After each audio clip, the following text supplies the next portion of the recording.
Hello प्यारे बच्चों, कैसे हैं आप सब। उम्मीद है खुश होंगे। बच्चे, आज हम बात करने वाले हैं अपने न्यूक्लियर फिजिक्स की।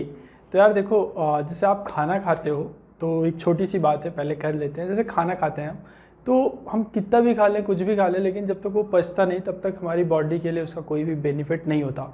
उसी तरीके से आप कितनी भी चीज़ें पढ़ लें, कितने भी लेक्चर देख लें, अगर आप उसके बारे में सोच नहीं रहे हैं, उसका चिंतन मनन नहीं कर रहे हैं, ये नहीं सोच रहे हैं कि ये स्टेप कैसे हुआ।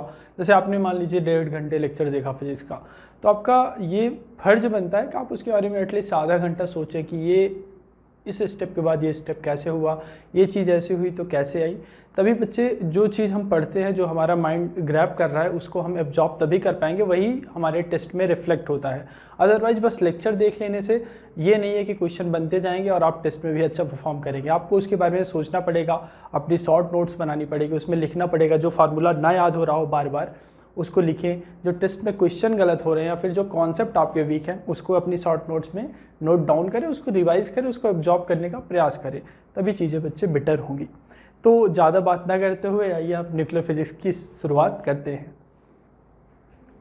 न्यूक्लियर फिजिक्स में बात करें, सबसे पहले देखो यार, हमारे पास टाइम कम है, ठीक है, इसलिए ये चीज़ हम पहले लिख देते हैं। देखो, जैसे कोई एटम एक्स है, ये कोई एटम है, ये जो ए है ना, ए होता है बच्चे एटॉमिक मास नंबर, ये होता है एटॉमिक नंबर, ठीक है। तो जैसे ये जो जेड है ना, ये जो जेड है, जेड क्या है? जेड है बच्चे आपका एटॉमिक नंबर। एक्स कोई भी एटम हो सकता है, कॉपर हो सकता है, निकिल हो सकता है, फेरस हो सकता है, एनीथिंग। ये एक्स इज एटम और वो इस एटम का एटॉमिक नंबर, और ए क्या है? A is atomic mass number, ठीक है। कई बच्चे एक बार कंफ्यूज होते हैं, उनको लगता है कि एटॉमिक मास नंबर फ्रैक्शन में हो सकता है। नहीं बच्चे, एटॉमिक मास नंबर कभी भी फ्रैक्शन में नहीं होता।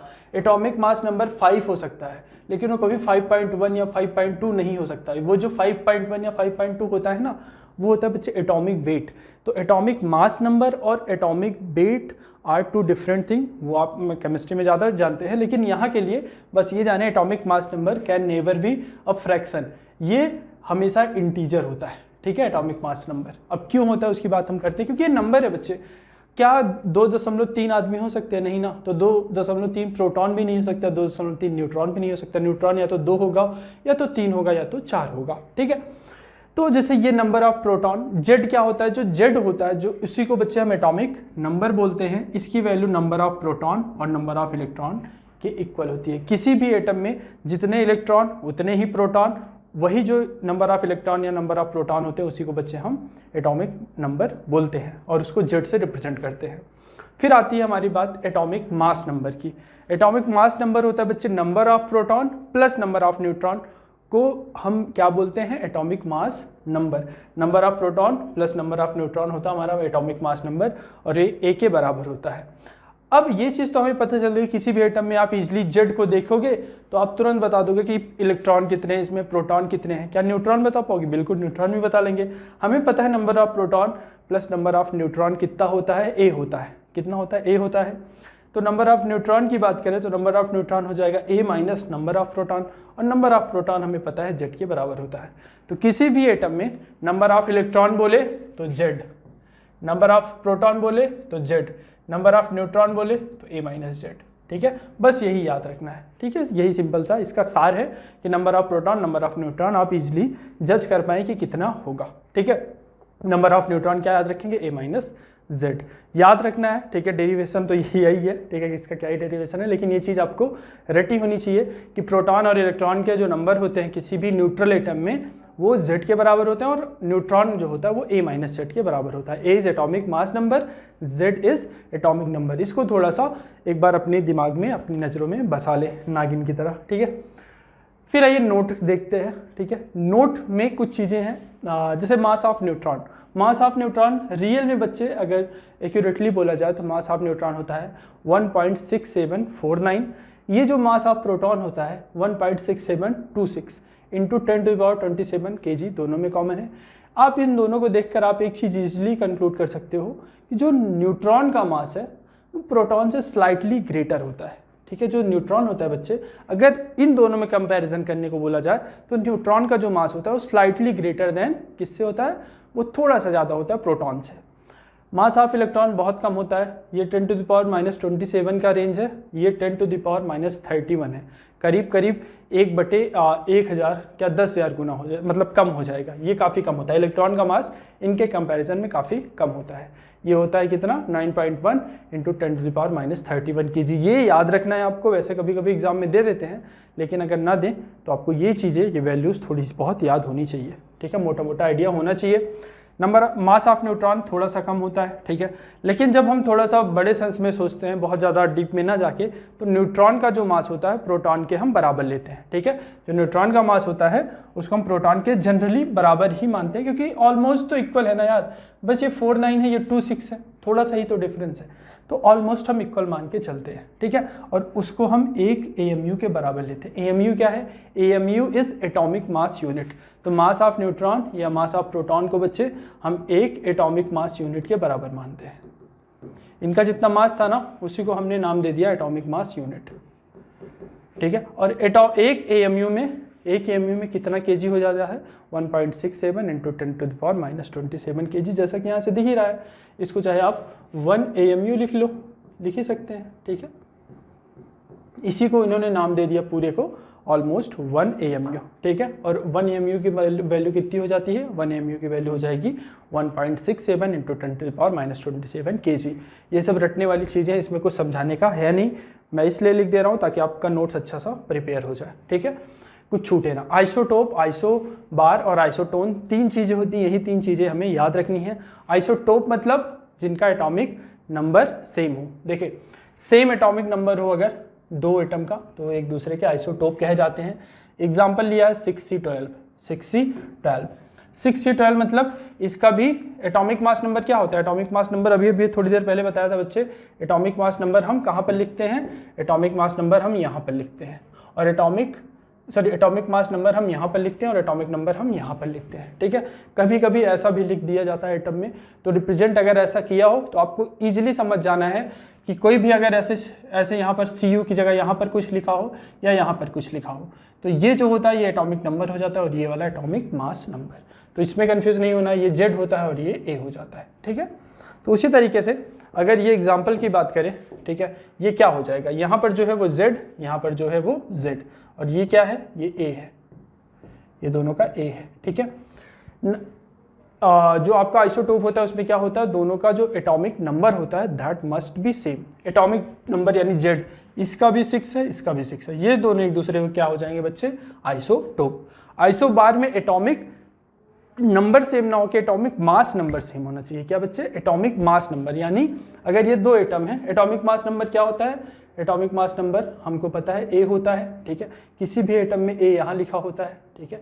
देखो, इसका भी A और इसका भी A, इसका भी 14 है, इसका भी 14 है, तो हम बेसिकली बोल सकते हैं दोनों का A सेम है, मतलब दोनों का एटॉमिक मास नंबर सेम है। अगर एटॉमिक मास नंबर सेम हो तो हम उसी को क्या बोल देते हैं? आइसोबार, ठीक है। आइसोटोन की बात करें, आइसोटोन में क्या होता है? आइसोटोन में बच्चे सेम नंबर ऑफ न्यूट्रॉन होते हैं। तो अगर इस एटम में नंबर ऑफ न्यूट्रॉन, मैंने अभी बताया था, जो नंबर ऑफ न्यूट्रॉन निकालते हैं बच्चे, फार्मूला क्या याद रखना है? A-Z, यही फार्मूला याद रखना है। ये क्या होता है बच्चे? ये Z यहाँ लिखा होता है किसी एटम का, A यहाँ लिखा होता है, ये Z है वो एटम का और ये A है। तो अगर पहले एटम के लिए लिखी न्यूट्रॉन, अगर इसके लिए न्यूट्रॉन निकालूंगा तो पहले एटम के लिए न्यूट्रॉन निकालो, A-Z करो तो 14 - 6 8 हो जाएगा, ठीक है। ये आ गया इसके लिए number of neutron. Number of neutron क्या? A-Z करना है। इसके लिए नंबर ऑफ न्यूट्रॉन निकाल लो, A-Z, इसका 16 है, Z है 8, तो इसके लिए भी 8 आया। यानी इसके लिए भी नंबर ऑफ न्यूट्रॉन 8 है, इसके लिए भी नंबर ऑफ न्यूट्रॉन 8 है। दोनों में नंबर ऑफ न्यूट्रॉन की जो वैल्यू है वो सेम है, that is why they will be isotones. क्या? टोन्स। कैसे याद रखें? न्यूट्रॉन, N आ रहा है, ठीक है। तो आइसोटोन मतलब N से आप याद रख सकते हैं, न्यूट्रॉन का नंबर सेम होगा। बार मतलब भार मतलब एटॉमिक मास नंबर, ठीक है, टोटल जो भार होता है, तो वो आप ऐसे याद रख सकते हैं कि आइसोबार बोले तो भार याद आना चाहिए, यानी एटॉमिक मास नंबर। और फिर ये तो अलग है ही, आइसोटोप याद रख सकते हैं, ठीक है। तो ये तीनों चीज़ें बच्चे आपको ध्यान में रखनी है। एक में एटॉमिक नंबर सेम होगा, एक में एटॉमिक मास नंबर, और एक में नंबर ऑफ न्यूट्रॉन। आइए आगे चलते हैं। न्यूक्लियस का थोड़ा सा एनालिसिस करते हैं। किसी भी एटम में हमें पता है न्यूक्लियस होता है एक, और उसके चारों तरफ देखिए न्यूक्लियस जो होता है किसी भी एटम में, कोई भी ऐसा एटम ले लूँ उसमें एक न्यूक्लियस होती है, ठीक है, और उसके चारों तरफ बच्चे से बहुत सारे सेल पॉसिबल है। जो प्रोटॉन और न्यूट्रॉन रहता है वो इसी न्यूक्लियस में रहता है। कहाँ पर? न्यूक्लियस में ही रहता है प्रोटॉन और न्यूट्रॉन। तो ये तो बेसिक है, आप बचपन से पढ़ते आ रहे होंगे, ठीक है। इसी में आइए देखते हैं कि अगर किसी एटम का एक न्यूक्लियस और एक सेल मैंने दिखा दिया है, तो बच्चे जो सेल की रेडियस होती है ना, जो सेल की रेडियस होती है ये आर, इनका जो रेंज होता है, मतलब इनका कितनी वैल्यू होती है, इनका जो वैल्यू होता है बच्चे वो 10⁻⁻10 मीटर के मतलब मल्टीपल होता है, ठीक है, यानी बहुत छोटी होती है, ये पता है ना, 10⁻10 मीटर, करीब करीब एंगस्ट्रॉम के टर्म में होती है सेल की रेडियस। लेकिन जो न्यूक्लियस होता है, न्यूक्लियस ये वाला जिसमें प्रोटॉन और न्यूट्रॉन भरे पड़े रहते हैं, उसकी जो रेडियस होती है वो कैपिटल आर, और उसका जो रेंज होता है वो 10⁻15 मीटर होती है। देखिए बहुत बड़ा डिफरेंस है दोनों में, ये करीब करीब 10⁵ टाइम्स है, ठीक है। ये जो आपका इसका जो आर है 10⁻, इसमें 10⁵ से जब आप मल्टीप्लाई करते हो तो आपको 10⁻10 मिलता है, ठीक है। यानी जो सेल की रेडियस है वो 10⁵ टाइम्स है, 10⁵ टाइम्स यानी 100, 1000, मतलब बहुत ज़्यादा, ठीक है, बहुत ज़्यादा, कल के मतलब मल्टीप्लाई कर लेना। यानी ये जो सेल की रेडियस है ये इस न्यूक्लियस की रेडियस के कंपैरिजन में बहुत बड़ी होती है। तो ये चीज़ आपको थोड़ा सा मैं इमेजिन कराना चाह रहा था, ठीक है। तो ये रेंज आपको याद रखना है कि इसकी जो रेंज होती है 10⁻15 के टर्म में होती है न्यूक्लियस की, और सेल की तो भैया 10⁻10 मीटर। अब आ जाते हैं रेडियस ऑफ न्यूक्लियस पे। रेडियस ऑफ न्यूक्लियस का जो फार्मूला दिया है किसी साइंटिस्ट ने, किसी भले मानुस ने दिया, वो था बच्चे R = R0 A⁻⁴। अब आप बोलोगे ए क्या है सर? ए क्या है?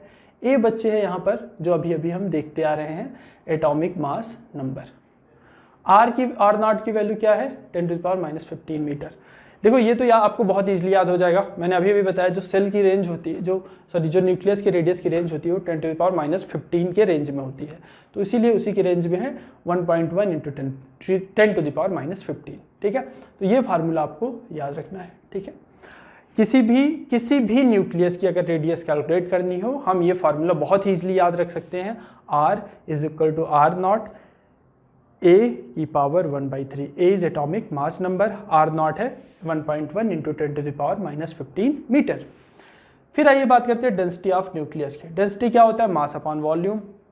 न्यूक्लियस में वैसे होते क्या क्या है? न्यूक्लियस में बच्चे आपको पता है प्रोटॉन और न्यूट्रॉन ही होते हैं, ठीक है। तो किसी भी न्यूक्लियस में अगर प्रोटॉन होता है और न्यूट्रॉन होता है, तो अगर आप टोटल इसका मास क्या मान लें, इसका मास मान लें mp होगा, इसका मास मान लें mn होगा, ठीक है। ऑलमोस्ट इक्वल होते हैं दोनों के मास, तो दोनों को x मान लिया मैंने। तो अगर ये x है तो number of proton p, number of proton into mass of proton plus number of neutron कितना है? नंबर ऑफ न्यूट्रॉन भी x है into mass of neutron, sorry number of neutron n मान लें, n न्यूट्रॉन हो गए, और यहाँ से मास ऑफ न्यूट्रॉन x किया, x कॉमन ले लिया, n+p बचा। n+p क्या हो जाता है? Number of proton plus number of neutron बच्चे आ जाता है आपका क्या? एटॉमिक मास नंबर, ठीक है, यानी a आ जाता है, ठीक है। तो वही सेम चीज़ डायरेक्ट लिखी गई है, जो मास होता है इसका आपके न्यूक्लियस का वो atomic mass number a × x। x क्या है? एक प्रोटॉन का मास, एक प्रोटॉन का मास और एक न्यूट्रॉन का मास ऑलमोस्ट कितना होता है? 1 AMU के बराबर होता है, अभी हमने देखा था। देखो यार याद रखना है ये चीज़ें, एक प्रोटॉन या एक न्यूट्रॉन का मास 1 AMU के बराबर होता है, ठीक है।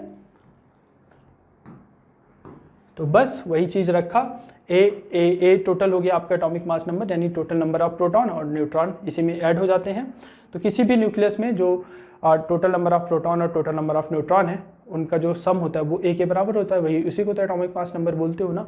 इनटू मास के लिए हमने 1 AMU से मल्टीप्लाई किया, वॉल्यूम लिया चूँकि स्फेरिकल है तो 4/3 πr³, रेडियस को क्यूब किया तो r³ और a से a कट गया, बचा क्या? बचा 1 AMU R0³ ये।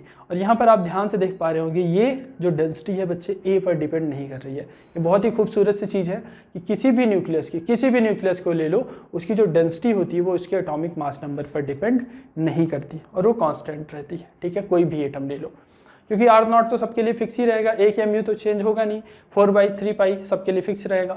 तो कोई भी आप एटम उठा लो, कॉपर उठा लो, फेरस उठा लो, सबके न्यूक्लियस की जो डेंसिटी होगी that will remain constant and it will not depend on atomic mass number. ये कभी कभी क्वेश्चन डायरेक्ट एग्जाम में पूछ लिया जाता है, ठीक है। तो ये चीज़ ध्यान रखना है। बच्चों को लगता है ऑब्वियस है, पर तो डिपेंड ही करेगा, ठीक है, लेकिन करता नहीं रियल में, ठीक है। तो पहले आप इतना नोट कर लें, थोड़ा सा इसको दिमाग में घुसाएं, थोड़ा सा याद करने का प्रयास करें। कुछ चीज़ें ही हैं रटने वाली, उसको ध्यान रखें, फिर हम आगे चलते हैं। नोट करें। चलिए बच्चों आगे चलते हैं, नेक्स्ट देखते हैं। देखो बच्चों अब आ गया mass defect and binding energy, ठीक है। तो देखो मास डिफेक्ट पहले ध्यान से देखो। जैसे कोई एटम है, ठीक है, उसका एटॉमिक नंबर जो है Z है, एटॉमिक मास नंबर A है, ठीक है, कुछ ऐसा है। तो उसके न्यूक्लियस में कुछ न्यूट्रॉन होते हैं, कुछ प्रोटॉन होते हैं, ठीक है। तो ये न्यूक्लियस है उसकी, ठीक है। तो हमने क्या किया, इन्होंने किया क्या, इन्होंने दो चीज़ें की। एक तो इन्होंने इसका मास कैलकुलेट किया, ठीक है, न्यूक्लियस का जो मास है वो इन्होंने कैलकुलेट किया कि न्यूक्लियस का मास इन्होंने क्या किया, कैलकुलेट किया। तो न्यूक्लियस में कितने न्यूट्रॉन हैं, इन्होंने माना न्यूक्लियस में जो न्यूट्रॉन है वो हैं, कितने न्यूट्रॉन होते हैं आप बताएं, न्यूट्रॉन होते कितने हैं। अगर एटॉमिक मास नंबर A है और एटॉमिक नंबर Z है तो नंबर ऑफ न्यूट्रॉन कितना होता है, A माइनस Z। तो इतना न्यूट्रॉन था इनटू मास ऑफ न्यूट्रॉन। हम क्या कर रहे हैं, हम कैलकुलेट कर रहे हैं न्यूक्लियस का मास, ठीक है। तो हमें पता है न्यूक्लियस में होता है न्यूट्रॉन और प्रोटॉन। न्यूट्रॉन कितना होता है, न्यूट्रॉन होता है A minus Z into mass of neutron. फिर प्रोटॉन कितना होता है, प्रोटॉन Z के बराबर होता है, Z into mass of proton.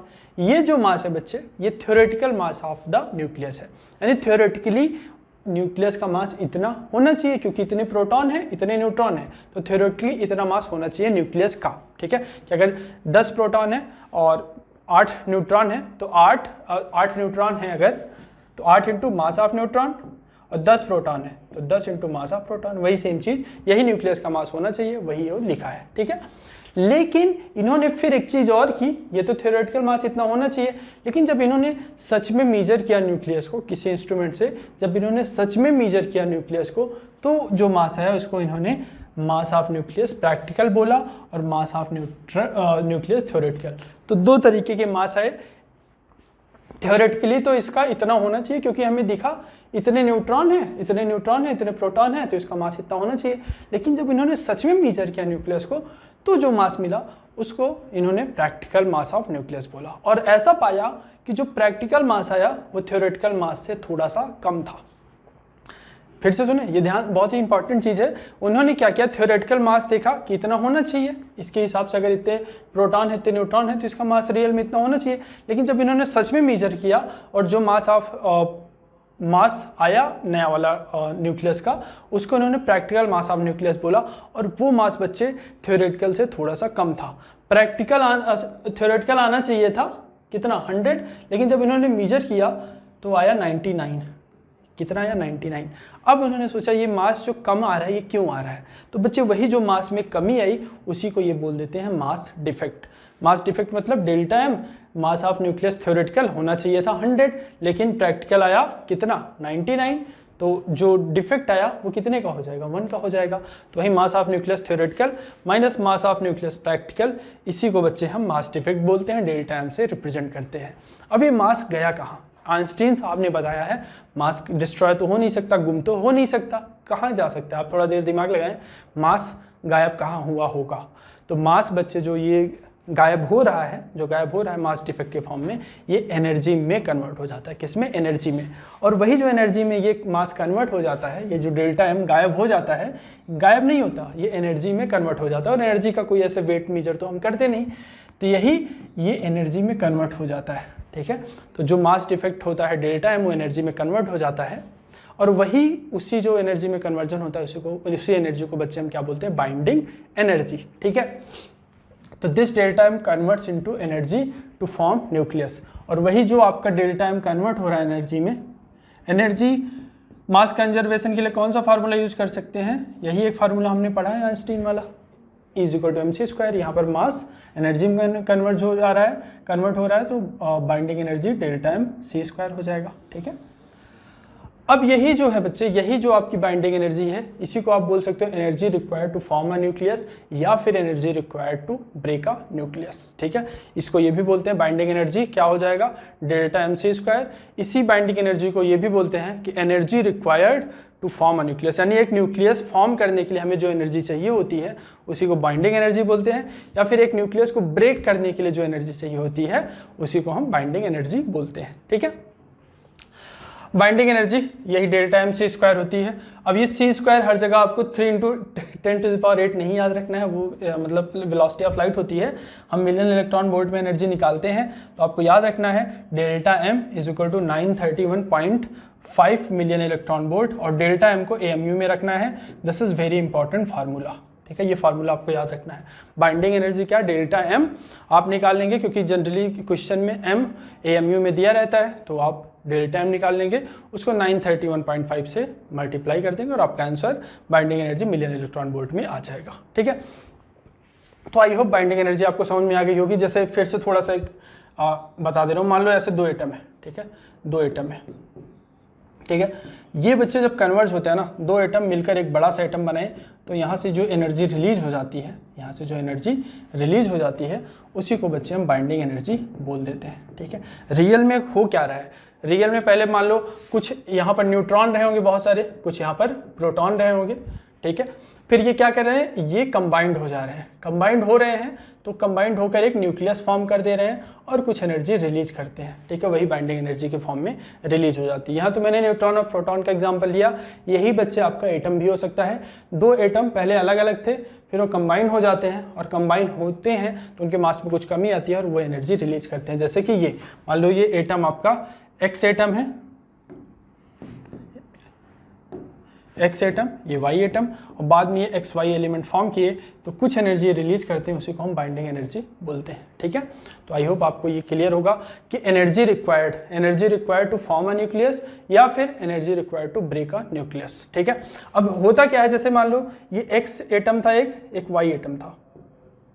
ठीक है, ये जुड़े और एक XY एटम बना दिए, यहाँ से कुछ एनर्जी रिलीज हुई। ठीक है, यहाँ से कुछ एनर्जी रिलीज हो गई, अब ये न्यूक्लियस हमारा फॉर्म हो गया। ठीक है, और जो एनर्जी रिलीज होती है उसी को बाइंडिंग एनर्जी बोल देते हैं। रिवर्स में भी आप इसको देख सकते हैं, मान लो एक XY क्या है, ये एटम तो हुआ नहीं, ये मॉलिक्यूल हो गया। ठीक है, XY मॉलिक्यूल है, और उसको हम बाइंडिंग एनर्जी के बराबर अगर एनर्जी प्रोवाइड करा दें तो ये X और Y में अगेन कन्वर्ट हो जाता है। ठीक है, तो यही इसका मतलब है, energy required to form a nucleus, energy ये जो रिक्वायर्ड हुई टू फॉर्म अ न्यूक्लियस, या फिर energy required to break a nucleus. ठीक है, वही आपका बाइंडिंग एनर्जी होता है। ठीक है, कि आप अगर X और Y मिल रहे हैं और एक XY एलिमेंट बना रहे हैं, मॉलिक्यूल बना रहे हैं, तो जो एनर्जी रिलीज होती है उसी को बाइंडिंग एनर्जी बोलते हैं। और अगर हम XY जो आपका मॉलिक्यूल है, अगर इसको इतनी एनर्जी दे दें तो अगेन इसमें इन दोनों में ब्रेक हो जाता है। ठीक है, तो बाइंडिंग एनर्जी का आपको सिंपल सा इतना मतलब रखना है कि energy required to form a nucleus, किसी न्यूक्लियस को फॉर्म करने के लिए हमें जितनी एनर्जी की रिक्वायर्ड होती है, या फिर उसको ब्रेक करने के लिए जितनी एनर्जी की रिक्वायर्ड होती है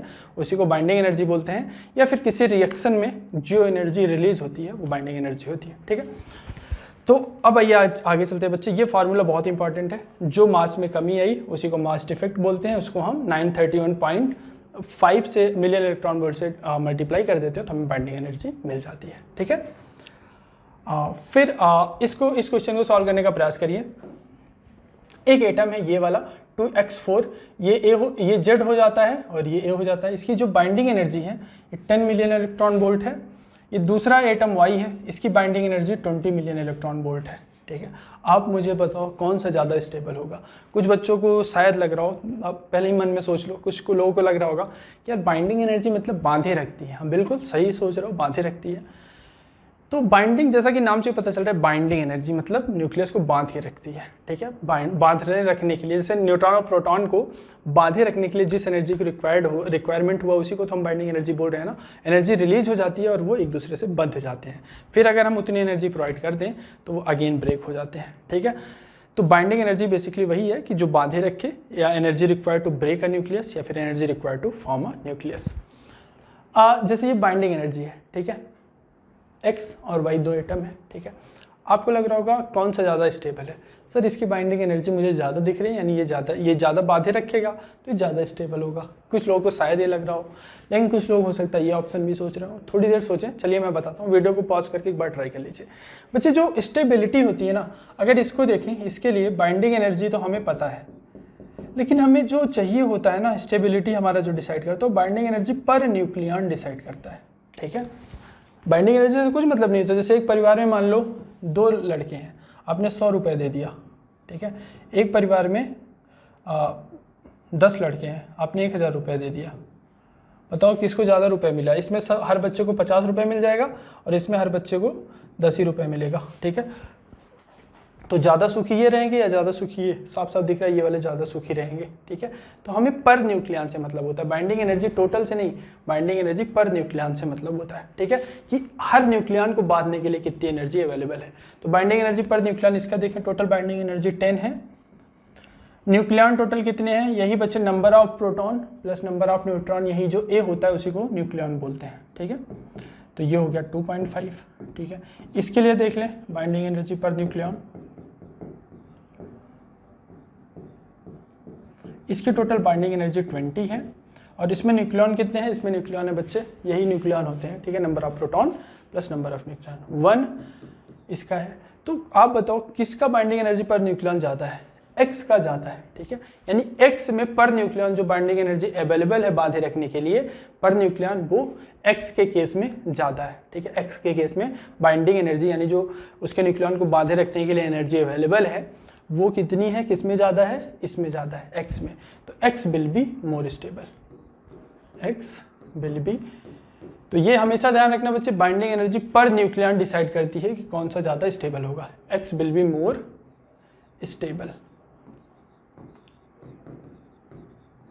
ठीक है, as binding energy per nucleon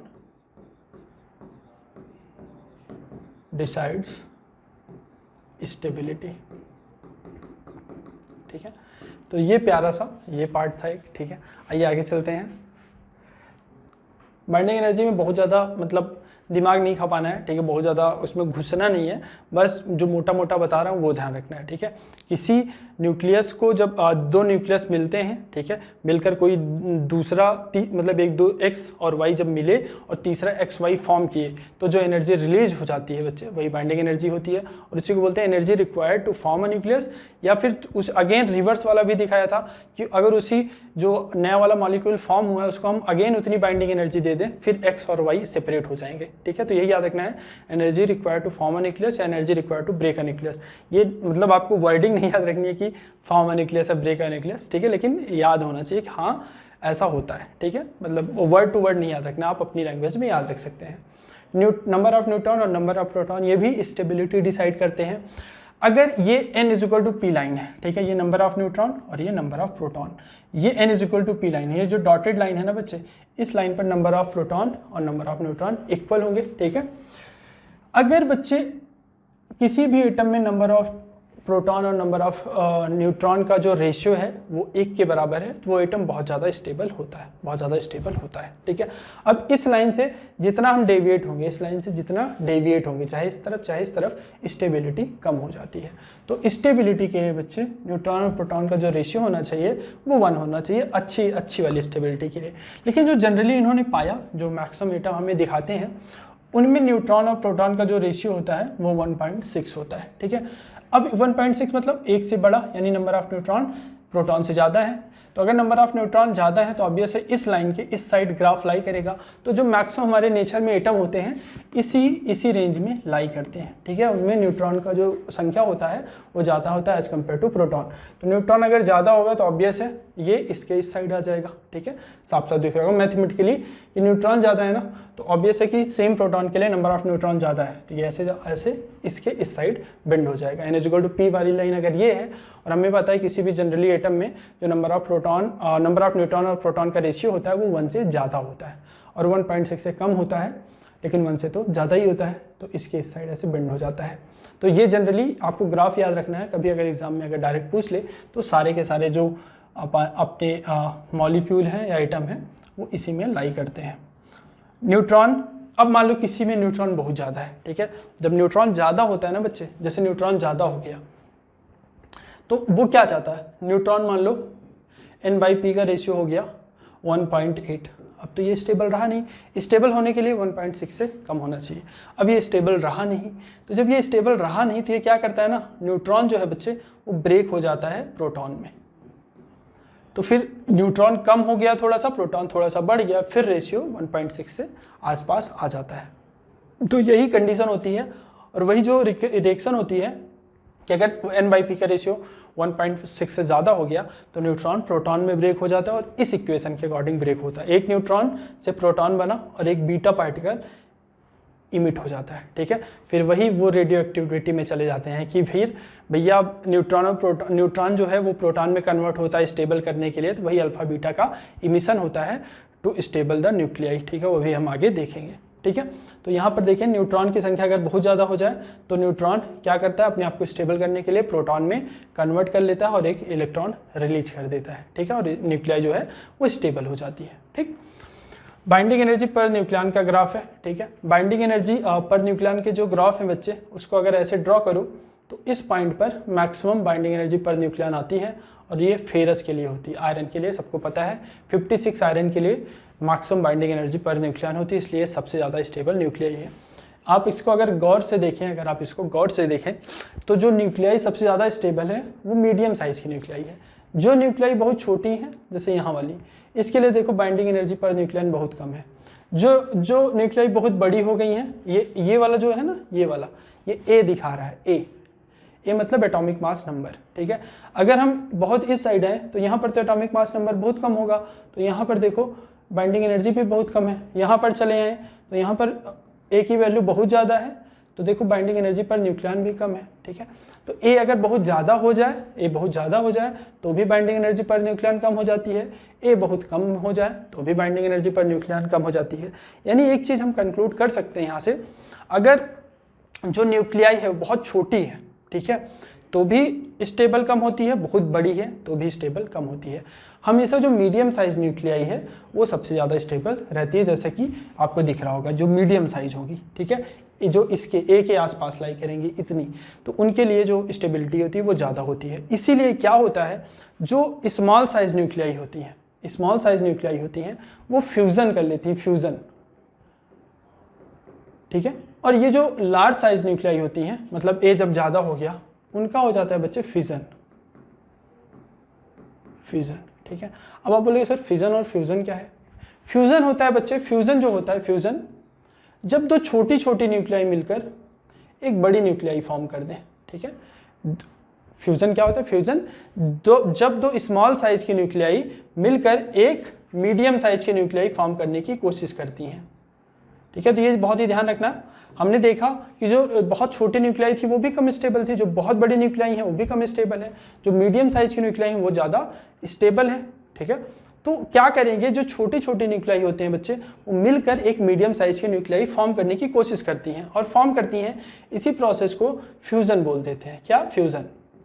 और फिर हमने इस साइड देखा, इस साइड बड़ी साइज की न्यूक्लियाई है, और जब बड़ी साइज की जो न्यूक्लियाई होती हैं, ये वाली जो न्यूक्लियाई होती हैं बड़ी साइज वाली, ये बच्चे ब्रेक हो जाती हैं, ठीक है। बहुत बड़ी साइज की न्यूक्लियाई है, तो ये दो स्मॉल साइज की मीडियम साइज की न्यूक्लियाई में ब्रेक हो जाती हैं, मीडियम साइज, ठीक है। इस प्रोसेस को हम बोल देते हैं फिजन, ठीक है। तो ये थोड़ा सा आपको मोटा मोटा पता होना चाहिए। फ्यूजन क्या होता है? फ्यूजन ऐसे याद रखो, फ्यूज मतलब एक दूसरे में फ्यूज हो जाता है, फ्यूज। तो अगर एक याद हो जाएगा दूसरा याद हो जाएगा। फ्यूजन क्या? फ्यूज हो जा रहे हैं एक दूसरे में, ठीक है। यानी ये जो वाला, जब दो छोटे छोटे न्यूक्लियाई मिलकर एक मीडियम साइज की न्यूक्लियाई फॉर्म करते हैं। मीडियम साइज की क्यों फॉर्म करते हैं? क्योंकि मीडियम साइज की न्यूक्लियाई ग्राफ से दिख रहा होगा ज़्यादा स्टेबल होते हैं, ठीक है। और जब एक बड़ा साइज का न्यूक्लियाई हो मीडियम ब्रेक होकर मीडियम साइज का न्यूक्लियाई फॉर्म करता है, तो that process is called fission. तो फिजन, फ्यूजन, आई होप आपको बेसिक आइडिया लगा होगा कि फिजन और फ्यूजन में होता क्या है। यही हमें पता होना चाहिए एग्जाम के क्वेश्चन सॉल्व करने के लिए, ठीक है। अभी आप प्रीवियस ईयर देखेंगे तो आपको आइडिया लगेगा कि इजी क्वेश्चन आते हैं बच्चे, कोई मतलब बहुत बड़ी बात नहीं होती। इस क्वेश्चन पर गौर करें, एक एटम था ए, वो 2 में ब्रेक हुआ। अच्छा, 2 में ब्रेक हो रहा है मतलब फ्यूजन हो रहा है, फिजन देख के बता सकते हो ब्रेक हो रहे हैं। देखो, एक बहुत बड़ी साइज की न्यूक्लियाई थी, 203 इसका एटॉमिक मास नंबर है।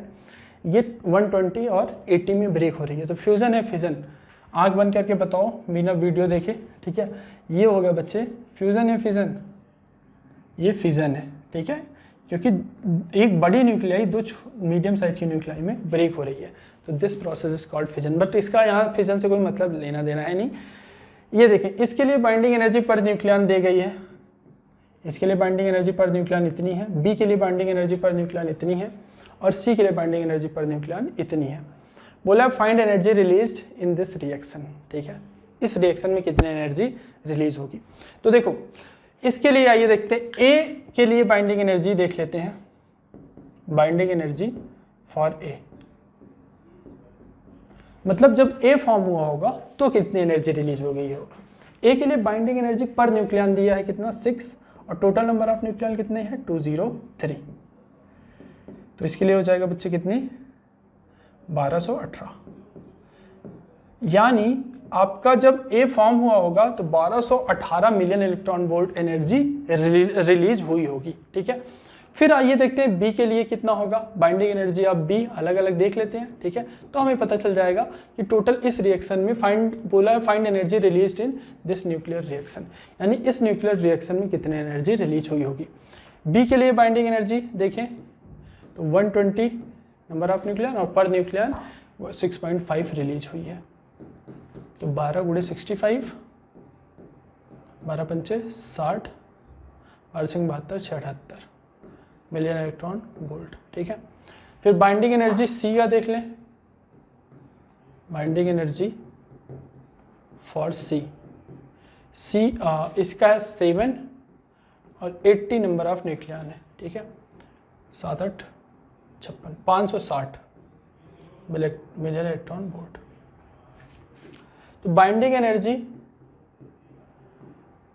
ऑफ प्रोडक्ट अगर हम देखें टोटल मिला के बी और सी का, वो कितना हो जाएगा बच्चे, वो जाएगा आपका 7 5 12 और 8 6 14, ठीक है, यानी 140। तो 12 यानी 1340, ठीक है। आपको साफ साफ दिख रहा होगा कि जब ए फॉर्म हुआ बच्चे, जब ए फॉर्म हुआ तो एनर्जी बाइंडिंग एनर्जी क्या होती है कि बाइंडिंग एनर्जी होती है बच्चे जब भी कोई चीज़ फॉर्म हो तो जितनी एनर्जी रिलीज हो रही होगी। फिर से सुन लें, बाइंडिंग एनर्जी का मतलब होता है कि जब भी बहुत सारी चीज़ें असेंबल होती हैं, जैसे ए को फॉर्म करने के लिए न्यूट्रॉन प्रोटॉन असेंबल हुए होंगे अच्छे से, और उस प्रोसेस में जो एनर्जी रिलीज हुई होगी उसी को बाइंडिंग एनर्जी बोल देते हैं। तो यही आपकी बाइंडिंग एनर्जी है, ठीक है, कि जब भी कोई ए के लिए बाइंडिंग एनर्जी इतनी है, मतलब ए जब बना होगा उसके न्यूट्रॉन प्रोटॉन इलेक्ट्रॉन असेंबल हुए होंगे तो जो एनर्जी रिलीज हुई होगी वही बाइंडिंग एनर्जी होती है। तो ए के बनते टाइम तो इतनी एनर्जी रिलीज हो गई, और टोटल इसको बनते टाइम कितनी एनर्जी रिलीज हुई, इसको बनते टाइम 1340, और इसको बनते टाइम कितनी हुई 1218, ठीक है। ध्यान से देखिए, बहुत इंपॉर्टेंट चीज़ है। जैसे कि मान लो ए है और यहाँ पर बी है, कोई भी ऐसे नॉर्मल ले रहा हूँ, मान लो इसको बना ये 100 million electron volt energy release हुई, और इसको बनने में 120 एनर्जी रिलीज हो गई, ठीक है। तो आप मुझे बताओ इस रिएक्शन में कितनी एनर्जी रिलीज हुई होगी, ठीक है।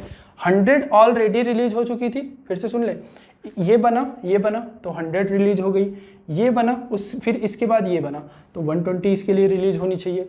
तो इस प्रोसेस में मतलब ए से बी बन रहा है ना, ए बनने तक तो ऑलरेडी 100 रिलीज हो चुकी थी, अब ए से बी बन रहा है तो बी बनने के लिए 120 रिलीज होनी चाहिए, और 100 ऑलरेडी ए बनने तक ही 100 रिलीज हो चुका था।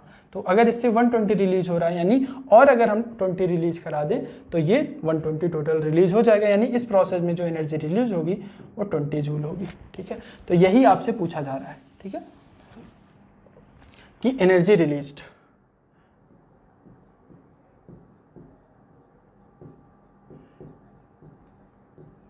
एनर्जी रिलीज्ड, ठीक है। ए बनने तक 1218 ऑलरेडी रिलीज हो चुकी थी, ठीक है। फिर सी बने, बी और सी जब टोटल प्रोडक्ट जो है, प्रोडक्ट की टोटल बाइंडिंग एनर्जी, यानी ये बनने में टोटल कितना रिलीज हो गया 1340, ये बनने में टोटल कितना रिलीज हुआ था 1218, यानी एक्स्ट्रा 1218 पहले ही रिलीज हो चुका था, और फिर जब ये टोटल बना तो 1340 रिलीज हुआ, यानी इनके बीच की कितना रिलीज हुआ होगा, इन्हीं दोनों का जो डिफरेंस है वही आपका एनर्जी रिलीज हुआ होगा। ठीक है, फिर से सुन लें, ए बनने तक हमारा रिलीज हो गया था 1218, ठीक है, फिर ए से बी और सी बने तो रिलीज हो गया 1340।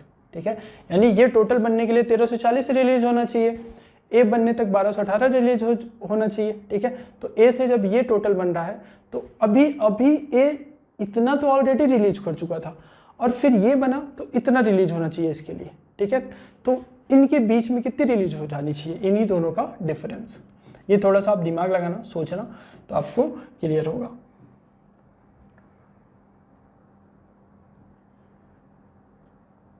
ठीक है,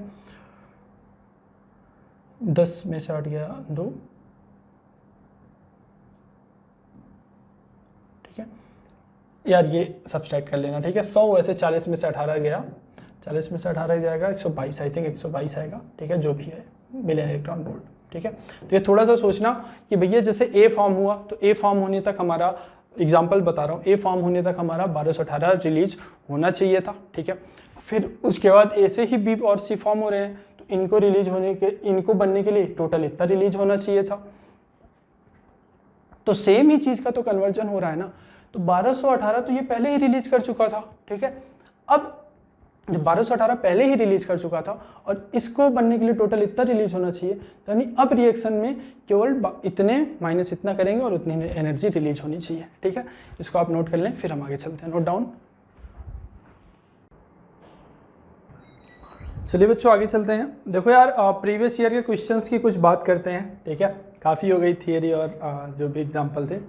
प्रीवियस ईयर के क्वेश्चन बहुत ईजी आते हैं। ठीक है, ये आया था बच्चों 2020 में। आई होप अगर आपने अभी तक जो भी लेक्चर था अभी थोड़ी देर का वो देखा होगा तो इसको ईजिली बहुत ही सॉल्व कर पाएंगे। ठीक है, आप लोग एक बार वीडियो को पॉज करके इसको ट्राई कर लीजिए। The radius of a nucleus of mass number A, एक न्यूक्लियस है बच्चे जिसका मास नंबर ए है। ठीक है, एटॉमिक मास नंबर वही जो अभी दिखाया था, एटॉमिक मास नंबर। ठीक है, उसी को मास नंबर या एटॉमिक मास नंबर बोलते हैं। ए है, can be estimated by formula this.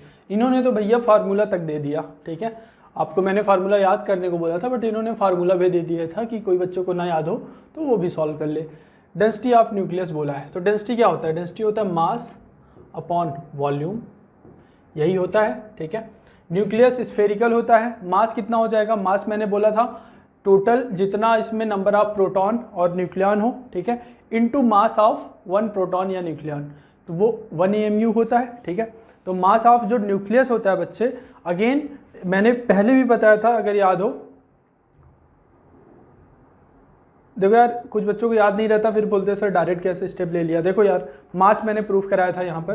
ठीक है, ये सब चीज़ें समझा के कि A इंटू 1 AMU आता है। ठीक है, मतलब A होता है टोटल नंबर ऑफ प्रोटॉन और न्यूट्रॉन, और एक प्रोटॉन या न्यूट्रॉन का मास 1 AMU होता है, तो A into 1 AMU total mass हो जाएगा। ठीक है, तो इसमें आई थिंक कोई कन्फ्यूज़न वाली बात होनी ही नहीं चाहिए। ठीक है, तो इसका मास जो होता है वो होता है A इंटू 1 AMU,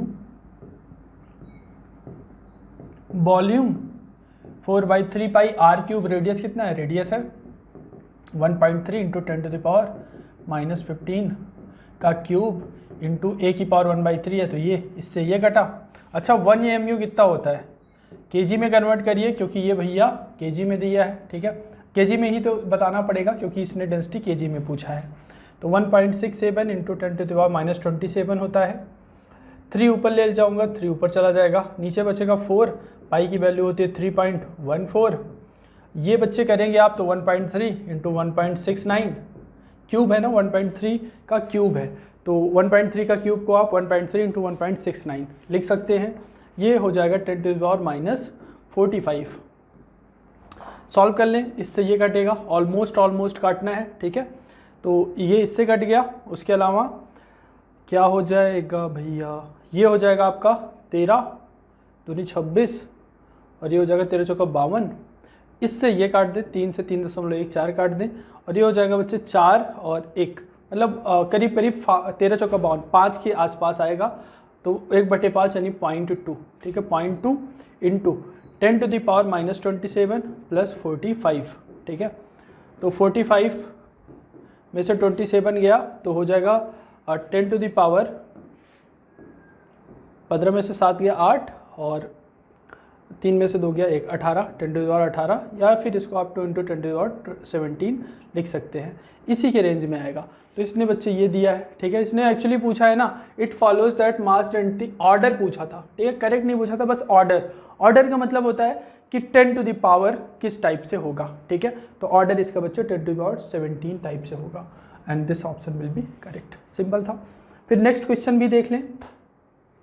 ये आया था बच्चे आपका, find the binding energy of nucleus, ठीक है। बोला binding energy of nucleon, find the binding energy per nucleon. आपको binding energy per nucleon calculate करना था, किसका, एसएन का। एसएन का जो दिया था इस टाइप से दिया है कि इसका जो एटॉमिक नंबर है दैट इज 50 और एटॉमिक मास नंबर है 120। न्यूट्रॉन और प्रोटॉन का मास दिया है और बाइंडिंग एनर्जी पर न्यूक्लियन पूछा है। तो न्यूक्लियन बच्चे इस चीज़ में टोटल नंबर ऑफ न्यूक्लियन कितने हैं, तो टोटल नंबर ऑफ न्यूक्लियन बोलोगे सर न्यूक्लियन तो number of proton plus number of neutron होता है, वो 120 है। अब हमें निकालने की ज़रूरत है बाइंडिंग एनर्जी।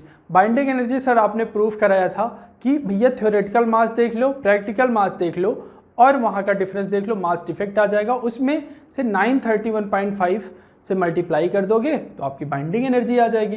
तो मास, थ्योरेटिकल मास कितना होगा, थ्योरेटिकल मास यानी इसमें 50 क्या है, 50 प्रोटॉन, तो 50 गुणे मास ऑफ प्रोटॉन। न्यूट्रॉन की बात करें तो न्यूट्रॉन होता है A माइनस जेड, न्यूट्रॉन आ गया कितना A की वैल्यू 120, जेड की वैल्यू 50, तो 70 न्यूट्रॉन आ गए, 70 न्यूट्रॉन। तो ये हो गया टोटल मास ऑफ न्यूक्लियस। इसको कैलकुलेट आप करेंगे कुछ आएगा, ठीक है, इसको कैलकुलेट करेंगे कुछ आएगा। इसमें बच्चे जनरली चीज़ें थोड़ी सी कैलकुलेटिव होती हैं, तो कैलकुलेशन आपको इस पर थोड़ा सा वर्क करना पड़ेगा इस चैप्टर के लिए, क्वेश्चन अगर आपको करने हैं, मतलब इसी में कैलकुलेटिव होता है। और जो रेडियो एक्टिव वाले क्वेश्चन होते हैं उसमें तो इतना कैलकुलेशन नहीं होती। फिर इसने न्यूक्लियस का मास दिया है, ये जो मास है ना ये वाला, ये है बच्चे प्रैक्टिकल मास, ठीक है। थ्योरेटिकल इतना होना चाहिए था लेकिन ये प्रैक्टिकल मास है, ठीक है। तो m ऑफ न्यूक्लियस प्रैक्टिकल, ठीक है, वो कितना है, ये है 119.902,199, ठीक है। तो इन दोनों को जब आप सब्सट्रैक्ट करेंगे तो आपको डेल्टा m मिल जाएगा, ठीक है, डेल्टा m मिल जाएगा। आपको इसको मुझे करके आंसर बताना है, ठीक है। और बाइंडिंग एनर्जी क्या लिख दोगे आप, बाइंडिंग एनर्जी लिख दोगे डेल्टा m इंटू ये जो डेल्टा m आएगा, इन दोनों इसको कैलकुलेट करके लिख ही लोगे, ये पता ही है। तो इन दोनों को जब सब्सट्रैक्ट कर दोगे तो वहाँ से डेल्टा m आ गया, उसमें से 931.5 से मल्टीप्लाई करना है, बाइंडिंग एनर्जी आ जाएगी। और आपको चाहिए क्या, बाइंडिंग एनर्जी पर न्यूक्लियन, और न्यूक्लियन कितने हैं टोटल 120 से डिवाइड कर दोगे, जो आंसर यहाँ पर आएगा बच्चे वही इनमें टिक कर देना है, ठीक है। आप मुझे कैलकुलेट करके बताएंगे कि आपका कितना आ रहा है, वैसे आंसर ये है, ठीक है। अगर आपका इससे कुछ डिफरेंस आ रहा है तो आपका जो भी है कैलकुलेशन वो गलत है, ठीक है। तो आप इसको एक बार चेक कर लेना, इसको आप नोट करें, फिर हम आगे चलते हैं, नोट डाउन। चलिए प्यारे बच्चों आगे चलते हैं। अब हम बात करेंगे अपने रेडियो एक्टिविटी की, ठीक है। तो रेडियो एक्टिविटी सबसे पहले समझें क्या है। रेडियो एक्टिविटी बच्चे होता है कि किसी भी एटम से, अनस्टेबल एटम होता है, जब उससे अल्फ़ा, बीटा या गामा का इमिशन हो और उस इमिशन के कारण वो जो एटम है वो स्टेबल हो जाए। अनस्टेबल एटम से अगर अल्फ़ा, बीटा, गामा का इमिशन हो जाए और उस इमिशन के कारण वो एटम स्टेबल हो जाए तो उसी को बच्चे रेडियो एक्टिविटी बोलते हैं। तो यहाँ पर मैंने एक छोटी सी डिफिनीशन भी लिखी है, आप इसको अपने वर्ड में भी लिख सकते हैं, मैंने अपने वर्डों में लिख दिया है। Emission of alpha beta gamma by an unstable nuclei, कोई अनस्टेबल न्यूक्लियाई है जब उससे अल्फा बीटा गामा का इमिशन हो to form a stable nuclei is called radioactivity, ठीक है। बस ये रेडियो एक्टिविटी ये है, एग्जाम में तो ऐसे पूछेंगे नहीं, ठीक है, मेंस में तो आपका न्यूमेरिकल ही आएगा ज़्यादा से ज़्यादा। तो इसको समझें, मान लो एक पेरेंट न्यूक्लियाई थी, ठीक है, एक पेरेंट न्यूक्लियाई है आपके पास N0, यानी t = 0 पर जो नंबर ऑफ एक्टिव न्यूक्लियाई होता है, ठीक है, वो N0 है। फिर इससे N बन रहा है, ये डॉटर, इसको डॉटर जनरली बोलते हैं, इसको पेरेंट न्यूक्लियाई बोलते हैं। तो कंफ्यूज मत होइएगा, डॉटर और पेरेंट्स उनके ये मत समझिएगा कि ये तो रीजनिंग का क्वेश्चन है, ठीक है, फिजिक्स का ही क्वेश्चन होता है। पेरेंट और डॉटर न्यूक्लियाई बोलते हैं इसको। मान लो t = 0 पर जो नंबर ऑफ एक्टिव न्यूक्लियाई था वो N0 था। फिर चूंकि डिके होने लगता है धीरे धीरे, जैसे कि कोई है ना, मान लो इसमें नंबर ऑफ अनस्टेबल न्यूक्लियाई 100 है, ठीक है। अब इससे अल्फा बीटा गामा का बहुत सारा इमिशन हुआ, फिर कुछ टाइम बाद इसमें 80 न्यूक्लियाई ऐसे बचा अब जो अनस्टेबल है। तो जो 20 हैं वो स्टेबल हो चुके होंगे, अब वो एक्टिव न्यूक्लियाई नहीं रहे, अब वो हो गए बच्चे स्टेबल न्यूक्लियाई, अब वो अल्फा बीटा गामा का एमिशन नहीं करेंगे। तो जो एक्टिव न्यूक्लियाई होता है उसी को N0 या N बोलते हैं, ठीक है। तो किसी भी एटम में मान लो T=0 पर नंबर ऑफ एक्टिव न्यूक्लियाई, या इसी को initial number of nuclei, active nuclei समझिएगा, T पर जो नंबर ऑफ एक्टिव न्यूक्लियाई बचे वो है N, ठीक है। यानी T=0 पर N0 था, फिर डीके हुआ होगा तो T टाइम पर नंबर ऑफ न्यूक्लियाई N बचा। तो इसका जो डेरिवेशन है वो हमसे मतलब नहीं, वो हम नहीं करेंगे, हम देखेंगे फार्मूला इनमें क्या रिलेशन आता है। N है number of active nuclei at any time T, N0 है number of active nuclei initially, यानी एकदम शुरुआत में कितना एक्टिव न्यूक्लियाई था वो N0 है, और किसी पर्टिकुलर टाइम T पर जो नंबर ऑफ एक्टिव न्यूक्लियाई है वो N है। तो N=N0 e⁻λT होता है। Lambda is decay constant, T is time, ठीक है। तो ये एक फार्मूला हो गया, बहुत ही इंपॉर्टेंट फार्मूला है, ये आपको याद होगा, नहीं याद है तो याद कर लें। एक्टिविटी क्या होता है? एक्टिविटी होता है बच्चे रेट ऑफ डिसइंटीग्रेशन, यानी जिस रेट से डिसइंटीग्रेट हो रहा है कोई न्यूक्लियाई जो है वो जिस रेट से डिसइंटीग्रेट होता है उसी को एक्टिविटी बोलते हैं। तो activity is rate of disintegration, ये बेसिकली होता है -dN/dt। देखिए n क्या है? n न्यूक्लियाई है, -dN/dt मतलब उस न्यूक्लियाई के डिसइंटीग्रेट का रेट, तो यही रेट ऑफ डिसइंटीग्रेशन ही आपका एक्टिविटी कहलाता है, ठीक है। -dN/dt ये हो गया। अब एक फार्मूला जैसे ये है ना, सेम उससे ये भी है एक्टिविटी का भी, जैसे यहाँ n=N0 है ना e⁻λT, वैसे A=A0 -λT है, ठीक है। उसके अलावा नंबर ऑफ डिकेड न्यूक्लियाई, ठीक है, ये क्या होता है ये भी सुन लें। देखिए जैसे ये नंबर ऑफ एक्टिव न्यूक्लियाई है T=0 पर, मान ले जब शुरुआत हुई तो कोई एक्टिव न्यूक्लियाई था 100, ठीक है। फिर T टाइम बाद मान लो T टाइम बाद अब नंबर ऑफ एक्टिव न्यूक्लियाई बचा हमारा 60, ठीक है। फिर से सुने ये एग्जांपल देखें, मान लो कोई एटम है, उसमें जब शुरुआत हुई, जब से हम देख रहे हैं तो इनिशियल में उसमें नंबर ऑफ एक्टिव न्यूक्लियाई 100 था, फिर चूंकि डिके होगा तो डिके होने के कारण कुछ न्यूक्लियाई स्टेबल हो जाएंगे, तो बचेगा जो अनस्टेबल न्यूक्लियाई उसी को एक्टिव न्यूक्लियाई बोलते हैं। तो T=0 पर मान लो एक्टिव न्यूक्लियाई 100 थे, फिर थोड़ी देर बाद जो एक्टिव न्यूक्लियाई बचे वो 60 हो गए। तो आप मुझे ये बताओ कितने न्यूक्लियाई डिके हो गए? तो चूंकि पहले 100 थे एक्टिव, अब 60 बचे हैं, तो डिके कितने हो गए होंगे? तो जो डिके न्यूक्लियाई हुए वो 100 - 60 ही तो होंगे, 40 ना, ठीक है। तो यही जो 40 है ये न्यूक्लियाई वो है जो डिके हो गए, ठीक है। एक्टिव और डिके में बस इतना सा मतलब समझिए, एक्टिव मतलब जो अभी भी अल्फा बीटा गामा का प्रोडक्शन कर सकते हैं, और जो स्टेबल हो गए वो आप कुछ नहीं करेंगे, उन्हीं को डिकेड न्यूक्लियाई बोलते हैं, ठीक है। तो मान लो इनिशियल इसमें 100 एक्टिव न्यूक्लियाई थे, कुछ देर बाद 60 बचे, यानी 40 न्यूक्लियाई डिकेड हो गए, ठीक है। तो वही नंबर ऑफ डिकेड न्यूक्लियाई कितना हो गया? जैसे 100 - 60 किया हूँ ना, यानी 100 क्या है? N0 है, 60 जो बचा हुआ होगा तो N0 - N यही होगा, ठीक है। मान ले इनिशियल N0 था, बाद में एक्टिव बचा N, यानी डिके कितना हो गया? N0 - N। तो एक फार्मूला बच्चे ये है, ठीक है। नंबर ऑफ डिकेड न्यूक्लियाई कहीं कहीं पर पूछते हैं कि what will be the number of decade nuclei, तो ये याद रखना है कि इनिशियल एक्टिव N0 था, बाद में N बचा केवल, तो यानी डिके कितना का हो गया होगा? N0 - N का, ठीक है। एक चीज़ और यार जान लो, जो ये होता है ना ये वाला, ये जो रेट ऑफ डिसइंटीग्रेशन या एक्टिविटी होता है ये होता है बच्चे N के डायरेक्टली प्रोपोर्शनल, ठीक है। N क्या होता है? dN/dt फिर से जान लें, रेट ऑफ डिसइंटीग्रेशन या फिर activity is directly proportional to number of nuclei at that time, ठीक है। यानी किसी पर्टिकुलर टाइम पर जो रेट ऑफ डिसइंटीग्रेशन होता है dN/dt वो डायरेक्टली प्रोपोर्शनल होता है नंबर ऑफ एक्टिव न्यूक्लियाई के उस टाइम t पर, ठीक है। किसी टाइम t पर जो नंबर ऑफ एक्टिव न्यूक्लियाई है, ये जो नंबर ऑफ एक्टिव न्यूक्लियाई है ये किसी टाइम t पर n है, तो इस टाइम पर जो रेट ऑफ डिसइंटीग्रेशन होता है वो n के ही डायरेक्टली प्रोपोर्शनल होता है। तो इसी को -dN/dt प्रोपोर्शनलिटी कांस्टेंट को हटा के λn लिख देते हैं, ठीक है। तो λn हो गया लैम्डा डिके कांस्टेंट, और ये जो dN/dt ये तो हमें पता है एक्टिविटी होता है, तो A = λn। एक फार्मूला ये भी होता है, ठीक है। अभी इसको आगे भी एक बार मैं बताऊंगा, लेकिन इसको जान ले ताकि दोबारा रिवीजन हो जाए कि रेट ऑफ डिसइंटीग्रेशन जो होता है बच्चे वो नंबर ऑफ न्यूक्लियाई उस प्रेजेंट टाइम पर जितना है उसके डायरेक्टली प्रोपोर्शनल होता है। ठीक है, मान लो किसी टाइम टी पर अगर आपको बोलना है कि रेट ऑफ डिसइंटीग्रेशन कितना होगा या एक्टिविटी कितनी होगी, तो वो एन के डायरेक्टली प्रोपोर्शनल होती है। फिर यहाँ से प्रोपोर्शनलिटी कांस्टेंट हटाते हैं तो लैम्डा लग जाता है, तो A is equal to N lambda. ये बहुत ही इंपॉर्टेंट फार्मूला है, A is equal to N lambda is one of most important formula. ठीक है, तो ये आपको ध्यान रखना है, याद भी रखना है। ठीक है, तो इसको मैं अभी के लिए हटा दे रहा हूँ। तो ये सब फार्मूले याद होने चाहिए बच्चे, नहीं याद हो रहे हैं तो रटें कुछ भी करके, ये फार्मूले नहीं याद रहेंगे तो क्वेश्चन बनना मुश्किल है। ठीक है, मतलब बनेगा कैसे भैया, वहाँ डिराइव थोड़ी करोगे यार, ये फार्मूले याद होने चाहिए। ठीक है, अब आइए आगे चलते हैं। क्यू वैल्यू थोड़ा सा जान लो। जैसे कोई जब डीके प्रोसेस होता है तो उसमें जो एनर्जी रिलीज होती है, जैसे कि अल्फा बीटा गामा, ये सब डीके के कारण अभी दिखाऊंगा कि अल्फा बीटा गामा कैसे डीके, मतलब जो डीके होते हैं, जैसे कोई अनस्टेबल न्यूक्लियाई है, ठीक है, ये किसी स्टेबल न्यूक्लियाई में कन्वर्ट हो रही है, तो इसमें जो अल्फा बीटा पार्टिकल निकलते हैं और गामा भी निकलता है। ठीक है, तो वही जो एनर्जी ड्यूरिंग डीके प्रोसेस जो रिलीज होती है उसी को बच्चे हम क्यू वैल्यू बोलते हैं। क्या बोलते हैं? Q value.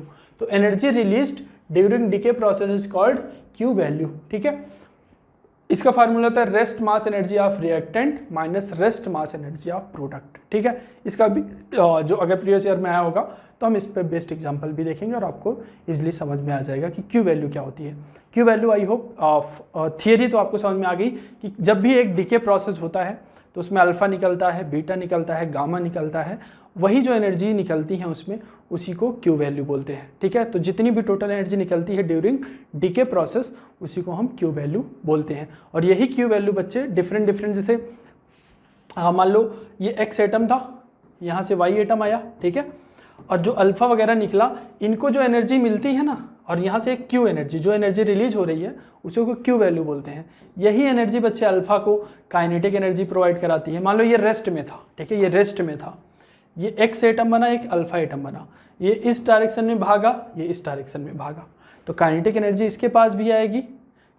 ये वाई मान लो, ठीक है, वाई, एक्स से वाई और अल्फा बने, तो वाई जो है ना उसके पास भी कुछ काइनेटिक एनर्जी आई, अल्फा के पास भी कुछ काइनेटिक एनर्जी आई। ये एनर्जी आती कहाँ से है? पहले तो कुछ नहीं था, पहले तो ये दोनों रेस्ट में थे, लेकिन जब इनका डिसइंटीग्रेशन हुआ तो दोनों को कुछ न कुछ काइनेटिक एनर्जी मिली, तो जो काइनेटिक एनर्जी आती है ना, ये क्यू वैल्यू ही प्रोवाइड करता है। तो energy released during decay process जो होता है उसी को बच्चे हम क्यू वैल्यू बोलते हैं। उसका फार्मूला होता है कि जो rest mass energy of reactant minus rest mass energy of product. ठीक है, यानी रिएक्टेंट का जो रेस्ट मास एनर्जी होगा और प्रोडक्ट का जो रेस्ट मास ऑफ एनर्जी होगा उसी के डिफरेंस को हम क्यू वैल्यू बोलते हैं। ठीक, पहले बच्चे आप इतना नोट करें, फिर ये आगे आपका एक और फार्मूला इंतज़ार कर रहा है। हाफ लाइफ और एवरेज या मीन लाइफ दोनों सेम चीज़ है। हाफ लाइफ की बात करें तो हाफ लाइफ के बारे में थोड़ा सा जाने। मान लो एक्टिव न्यूक्लियाई 100 था, किसी टाइम पर 100 रहा होगा एक्टिव न्यूक्लियाई, कुछ देर बाद 80 होगा, फिर कुछ देर बाद 70, फिर कुछ देर बाद 60, फिर कुछ देर बाद 50। ठीक है, यही होगा number of active nuclei. Initially मान लो 100 रहा, फिर धीरे धीरे कम होता है, कम होता है, कम होता है, तो जितनी देर में ये हाफ हो जाता है, यानी 100 से 50 होने में जितना टाइम लगाता है उसी टाइम को हाफ लाइफ बोलते हैं। ठीक है, कोई भी एक्टिव न्यूक्लियाई हो वो अपने initial number of active nuclei का हाफ होने में जितना देर लगाती है, जितना टाइम लेती है, उसी को बच्चे हम हाफ लाइफ बोलते हैं। मान लो मैंने t=0 से गिनना शुरू किया, t=0 पर 80 नंबर ऑफ एक्टिव न्यूक्लियाई थी और t=5 सेकेंड पर 40 नंबर ऑफ एक्टिव न्यूक्लियाई बची।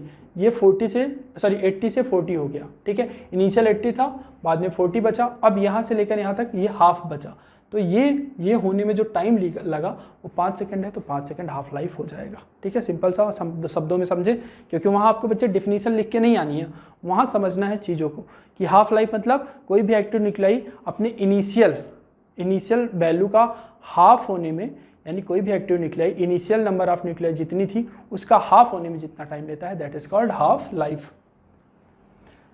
तो यहाँ पर देखें, ये फार्मूला तो पता ही होगा, n=n0e⁻⁻λt। ये नंबर ऑफ एक्टिव न्यूक्लियाई होता है, ठीक है, एट एनी टाइम t। ये होता है initial number of active nuclei. ठीक है, इनिशियली हमने माना n0 रहा होगा, फिर किसी टाइम t पर जो नंबर ऑफ एक्टिव न्यूक्लियाई बची वो हाफ हुई, तो हाफ कर दिया कितने टाइम पर, उसी को बच्चे हम हाफ लाइफ बोलते हैं। जितनी देर में number of active nuclei initial का हाफ हो जाता है, ठीक है। इनिशियल एन नॉट था और एन नॉट बचा कितना, after time T half an naught by 2, ठीक है। इनिशियल अगर 100 था तो बाद में 50 बचा, और जितने टाइम में 100 से 50 हुआ उसी को हम हाफ लाइफ बोल देते हैं, ठीक है। तो एन से एन नॉट हुआ, ये कटा, और आप इसको डिराइव करेंगे तो ये आ जाता है, ठीक है। डेरिवेशन से उतना मतलब है नहीं, मैंने लिखा दिया क्योंकि बहुत ही सिंपल सा डेरिवेशन है, कोई मतलब रॉकेट साइंस इसमें है नहीं। तो हाफ लाइफ मतलब वह टाइम जिसमें कोई एक्टिव न्यूक्लियाई अपने इनिशियल अमाउंट का हाफ हो जाता है, उसी को हम हाफ लाइफ बोलते हैं। ये फार्मूला बहुत इंपॉर्टेंट है, याद रखना है।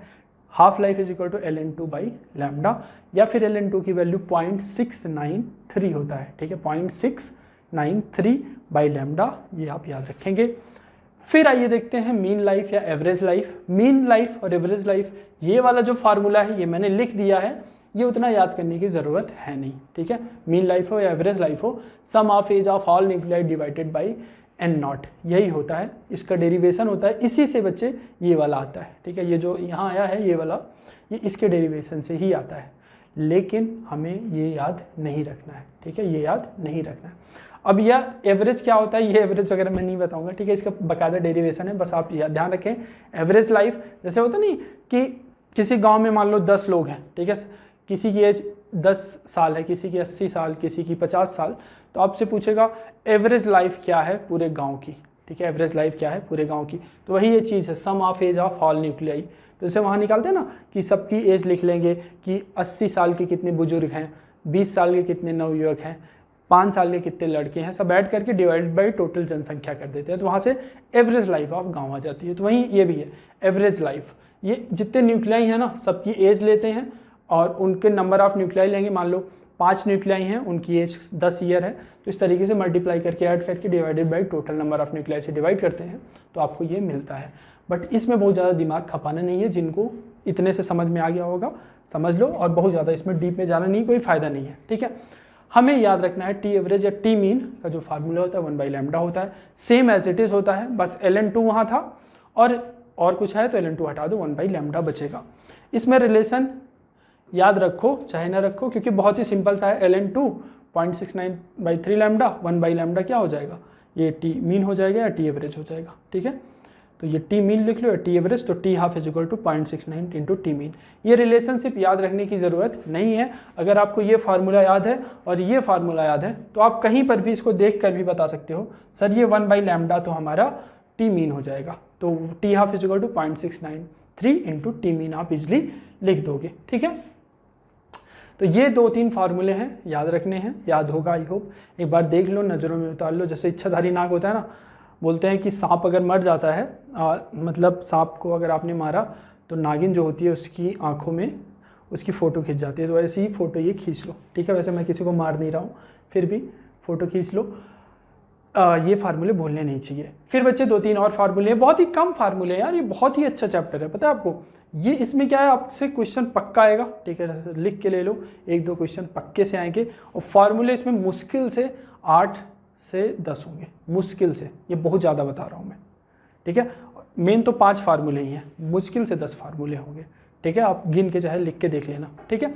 और हाँ एक चीज़ और, फार्मूला बुकलेट आती है बच्चे, फार्मूला बुकलेट आप ले लेना। फार्मूला बहुत हेल्प करते हैं बच्चे, मेंस के एग्जाम में बहुत ज़्यादा हेल्प करते हैं, ठीक है। ये जान लो कि वहाँ पर आपको डेरिवेशन करने का टाइम नहीं मिलेगा किसी भी क्वेश्चन में। कुछ बच्चों की ऐसी अप्रोच रहती है कि वो डेराइव करने बैठ जाते हैं क्वेश्चन को, उसमें बच्चे बिल्कुल अच्छी अप्रोच है, लेकिन वो डेरिवेशन आप घर पे बैठ के करो यार, क्योंकि एग्जाम में डेरिवेशन आपको नहीं करना होता, वहाँ पर आपको टिक करना होता है, ठीक है। वहाँ डेरिवेशन आपसे आपका कोई आंसर शीट चेक करेगा, आपका कोई क्वेश्चन पेपर और कोई चेक नहीं करेगा जहाँ आपने डेराइव किया है। तो डेरिवेशन की टेंडेंसी घर पर बनाएं, एग्जाम में तो भैया टिक मारने का है, टिक मारना है तो फार्मूले याद होने चाहिए, ठीक है। फार्मूला याद रखो तो चीज़ें होंगी।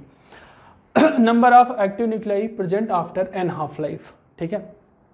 एन हाफ लाइफ मतलब जैसे मान लो किसी चीज़ का हाफ लाइफ 5 साल है, 5 ईयर है, और टोटल टाइम दिया है 15 ईयर, ठीक है। तो नंबर ऑफ हाफ लाइफ कितना हो जाएगा, number of half life 5 year तो हाफ लाइफ है और टोटल समय है 15 साल, तो नंबर ऑफ हाफ लाइफ हो जाएगा 15/5 यानी 3, ठीक है। तो वही नंबर ऑफ हाफ लाइफ ये दिया गया है, ठीक है। इसका भी डेरिवेशन होता है, लेकिन आपको फार्मूला याद रखना है।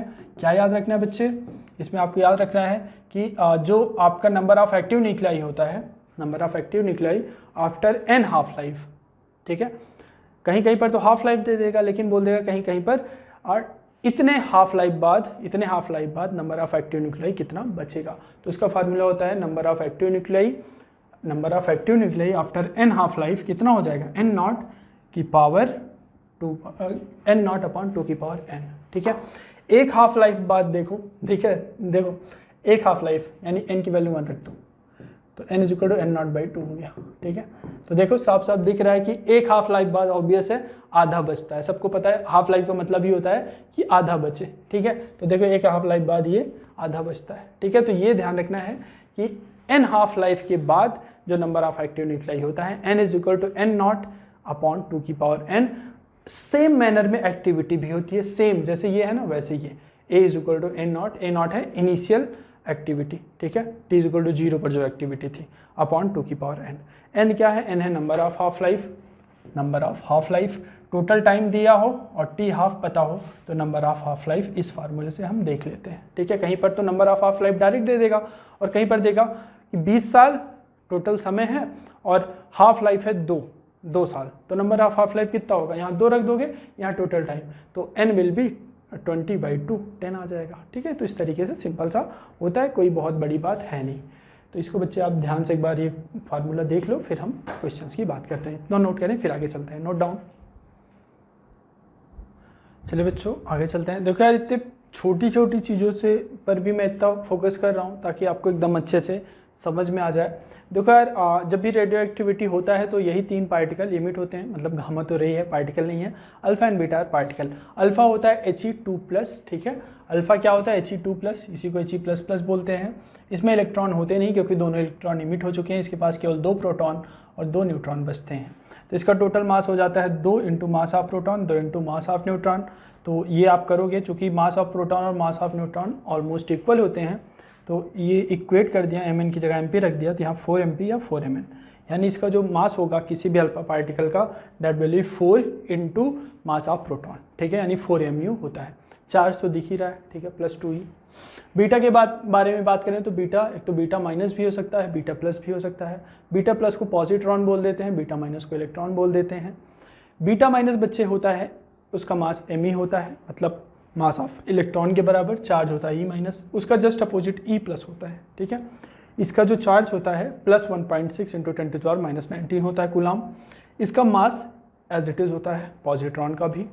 उसके अलावा ये बीटा और प्लस और बीटा माइनस एक दूसरे के एंटी पार्टिकल होते हैं। एंटी पार्टिकल का डिफिनीशन बच्चे मैंने लिखा है, anti particle of a particle is one which collide with it and annihilate each other and converts it into energy. किसी भी पार्टिकल का, सरल शब्दों में अगर मैं बोलूं, किसी भी पार्टिकल का जो एंटी पार्टिकल होता है वो क्या करता है कि जब वो एक दूसरे से टकराते हैं ना तो एक दूसरे को नष्ट कर देते हैं। बहुत ही सिंपल से डिफिनीशन है, किसी भी पार्टिकल का एंटी पार्टिकल हम ऐसी चीज़ को बोलते हैं कि जब वो एक दूसरे से टकराएं तो एक दूसरे को एनिहिलेट करके एनर्जी में कन्वर्ट हो जाए, ठीक है। जैसे बीटा प्लस और बीटा माइनस टकराएगा ना तो चार्ज 0 हो गया, ठीक है, एक दूसरे से एनिहिलेट कर देंगे एक दूसरे को और वो एनर्जी में कन्वर्ट हो जाएंगे। इसका एक एग्जाम्पल होता है न्यूट्रिनो एंड एंटी न्यूट्रिनो। ये न्यू है, न्यूट्रिनो एंड एंटी न्यूट्रिनो, ये दोनों भी एक दूसरे के क्या है, एंटी पार्टिकल, ठीक है। तो ये बीटा प्लस और बीटा माइनस भी एक दूसरे के एंटी पार्टिकल हैं, न्यूट्रिनो और एंटी न्यूट्रिनो भी एक दूसरे के एंटी पार्टिकल हैं। तो एंटी पार्टिकल, किसी पार्टिकल का एंटी पार्टिकल वो पार्टिकल होता है जो उसके साथ जब कोलाइड करे तो एक दूसरे को एनिहिलेट करके एनर्जी में कन्वर्ट कर दे, ठीक है। गामा होता है बच्चे, गामा एनर्जी होती है, ठीक है। गामा रेज बहुत ही ज़्यादा एनर्जी की होती हैं। इनका जो एनर्जी होता है ना वो मिलियन इलेक्ट्रॉन वोल्ट के रेंज में होता है। जैसा कि ऑब्वियस है जब एटम बम गिरता है तो वहाँ पर यही वाली रेस वगैरह निकलती हैं, ठीक है। High energy, million energy, high energy bracket में मैं मिलियन इलेक्ट्रॉन वोल्ट लिखा हूँ, यानी इसका जो एनर्जी का रेंज होता है वो मिलियन इलेक्ट्रॉन वोल्ट में रहता है। तो these are high energy photon having rest mass 0। Proton का वैसे भी रेस्ट मास 0 होता है, ठीक है। तो ये बेसिकली रेज होती हैं। फोटोन रखती हैं। फोटोन ऑब्वियस एनर्जी के पैकेट्स होते हैं, जैसे कि लाइट भी क्या रखती है, लाइट भी बच्चे फोटोन रखी रहती है ना, लाइट में भी छोटे छोटे फोटोन के पार्टिकल्स होते हैं। वैसे इसमें भी फोटोन होते हैं, लेकिन इसके फोटोन की जो एनर्जी रहती है बहुत हाई रहती है, वो मिलियन इलेक्ट्रॉन वोल्ट के टर्म में रहती है, ठीक है। नहीं तो सूरज की रोशनी में तो आराम से हम लेटे रहते हैं, फ़र्क नहीं पड़ता, लेकिन इसमें लेट जाओ तो मतलब लेटे ही रह जाओगे, ठीक है। तो ये आपका गामा का बात हो गया, ठीक है, कि फोटोन रखता है very high with very high energy. अब ये देखो यार, ये बहुत इंपॉर्टेंट चीज़ है, इसको ध्यान से पढ़ लो। जैसे कि अभी तक तो हमने देखा एक डीके कांस्टेंट होता था लैम्डा, लेकिन अगर जैसे कोई पार्टिकल है, when a substance decay alpha and beta emission simultaneously, कोई चीज़ हो सकता है अल्फा डीके करे, कोई चीज़ हो सकता है बीटा डीके करे, ठीक है, वहाँ का अलग अलग डीके कांस्टेंट होता है, ठीक है। लेकिन अगर कोई पार्टिकल है वो एक साथ अल्फा बीटा दोनों डीके कर रहा है, ठीक है, simultaneously the equivalent rate of disintegration lambda equivalent, अगर कोई अल्फा केवल डीके करे तो उसका डीके कांस्टेंट लैम्डा अल्फा हुआ, कोई बीटा डीके करे तो उसका डीके कांस्टेंट लैम्डा बीटा हुआ। लेकिन अगर साइमल्टेनियसली दोनों डीके हो रहे हैं तो लैम्डा इक्विवेलेंट हो जाएगा बच्चे lambda alpha plus lambda beta. अब यहाँ पर अगर एक चीज़ और सुनो, for the equivalent mean life, मुझे मान लो इक्विवेलेंट मीन लाइफ निकालनी थी, तो ये तो बहुत इंपॉर्टेंट है, one of most important formula है, ठीक है। तो ये ध्यान रखिएगा बच्चे, बहुत ही काम आता है कि अगर कोई चीज़ अल्फा की ओर डीके हो रही है तो अभी तक हमने एक लैम्डा वाला देखा, ठीक है, लेकिन अगर अल्फा भी हो रहा है साथ ही साथ बीटा भी हो रहा है, दो दो तरीके का डीके हो रहा है, तो इक्विवेलेंट जो लैम्डा आता है वो lambda alpha plus lambda beta हो जाता है, ठीक है। तो अगर इसको हम टाइम के टर्म में देखें, मान लो हमसे पूछ लिए कोई कि लैम्डा इक्विवेलेंट तो सर आपको पता है, इक्विवेलेंट आपको लैम्डा इक्विवेलेंट तो पता है, इक्विवेलेंट डीके कांस्टेंट तो पता है, कि आप मुझे इक्विवेलेंट मीन लाइफ बता सकते हो? तो मैं बोला हाँ बिल्कुल बता सकता हूँ। इक्विवेलेंट मीन लाइफ क्या होता है? मीन लाइफ हमें पता था भैया, मीन लाइफ तो होता है 1 लैम्डा, ठीक है। तो इक्विवेलेंट मीन लाइफ मैंने बोल दिया 1 लैम्डा इक्विवेलेंट, ठीक है, ये मीन लाइफ के लिए है, ठीक है। तो लैम्डा इक्विवेलेंट 1 लैम्डा इक्विवेलेंट लिखा, लैम्डा अल्फा के लिए हो जाएगा टी 1 क्योंकि यही तो होता है फार्मूला, टी मीन लाइफ के लिए क्या होता है, T is equal to 1 lambda ही होता है मीन लाइफ, ठीक है। तो अल्फा के लिए तो ये हो जाएगा, बीटा के लिए ये हो जाएगा। हमने इसमें फार्मूले में लैम्डा की जगह क्या पुट कर दिया 1/T1, बीटा की जगह लैम्डा बीटा की जगह 1/T बीटा, और लैम्डा इक्विवेलेंट की जगह 1/T इक्विवेलेंट, और आपका ये फार्मूला बन गया। तो ये फार्मूला तो पक्के से याद रखो, ये याद रखो ना रखो आप बना लोगे। आप इतने समझदार हो कि अगर टाइम के टर्म में कोई चीज़ पूछ ले और आपको बोले साइमल्टेनियसली दो डिसइंटीग्रेशन हो रहे हैं, साइमल्टेनियसली दो हों, तो लैम्डा इक्विवेलेंट होता है लैम्डा 1 प्लस लैम्डा 2। यहाँ पर अल्फा बीटा की बात की गई है, तो lambda alpha plus lambda beta, ठीक है। तो साइमल्टेनियसली अगर हो कि कोई पार्टिकल है वो डिके हो रहा है लैम्डा 1 से भी, लैम्डा 2 से भी, लैम्डा 3 से भी, वो तो 3 वाला आता नहीं, लैम्डा 1 और लैम्डा 2 आया, तो lambda equivalent will be lambda 1 plus lambda 2, ठीक है। तो ये चीज़ ध्यान रखनी है। चले, चलना चल रहा ही चल चला चल।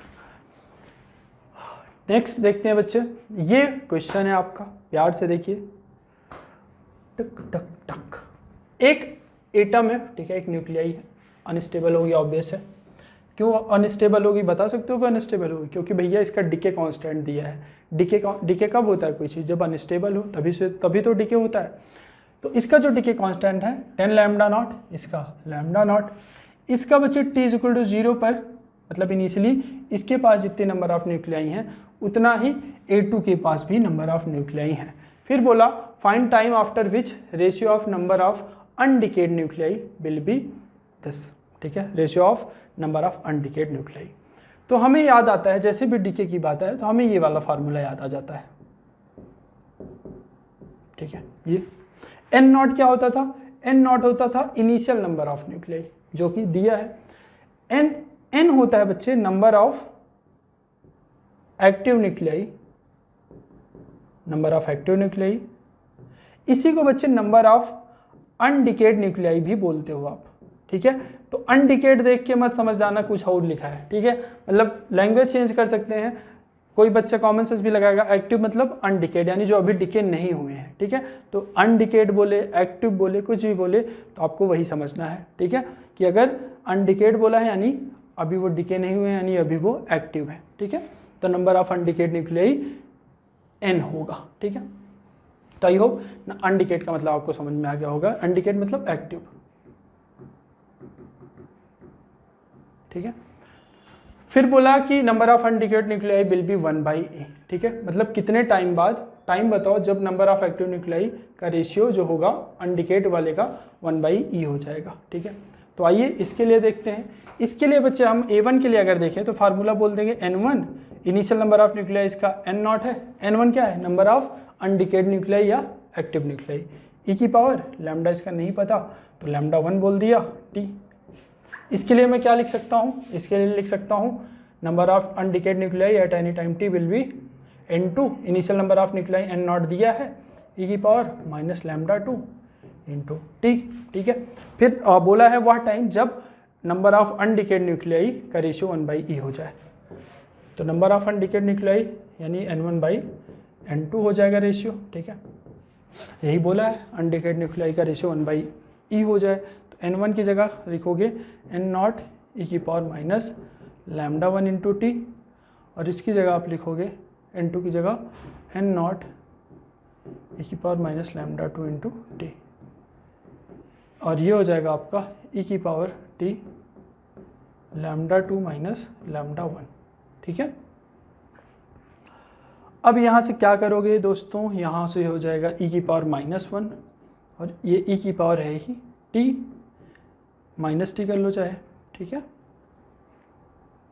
तो लैम्डा 1 माइनस लैम्डा 2 हो जाएगा, इससे ये कट जाएगा, और lambda 1 minus lambda 2 into T is equal to 1 आ जाएगा, ठीक है।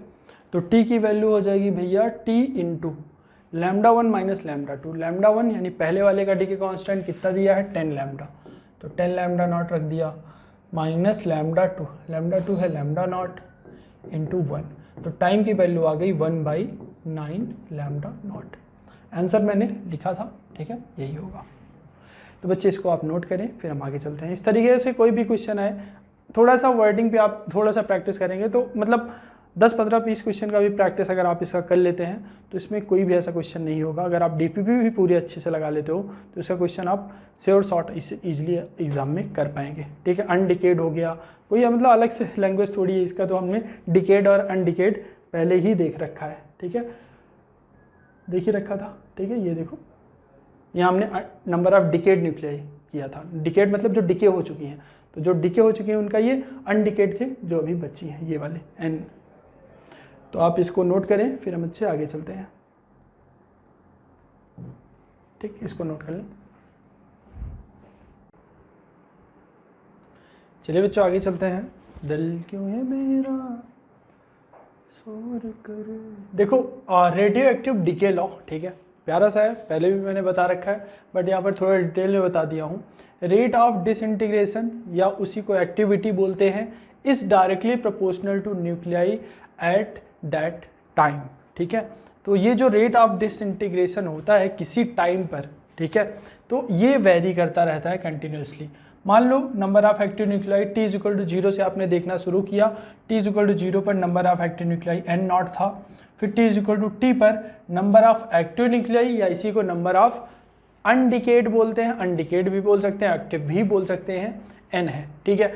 तो T is equal to T पर, T is equal to T पर भैया जो रेट ऑफ डिसइंटीग्रेशन आएगा, रेट ऑफ डिसइंटीग्रेशन जो आता है dN/dt, वो directly proportional to number of nuclei at that present time, ठीक है।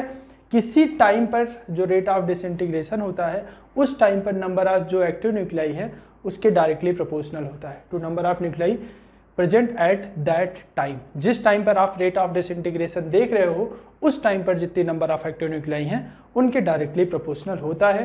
प्रोपोर्शनलिटी का कांस्टेंट हमने हटाया, लैम्डा n आ गया, और ये जो माइनस dN/dt होता है ये रेट ऑफ डिसइंटीग्रेशन या फिर इसको एक्टिविटी बोलते हैं, तो activity is equal to lambda n हो जाता है। अब ये जो फार्मूला है ना दोस्तों, डबल स्टार कर लो इस पर, बहुत इंपॉर्टेंट है, ठीक है। A is equal to lambda n, ठीक।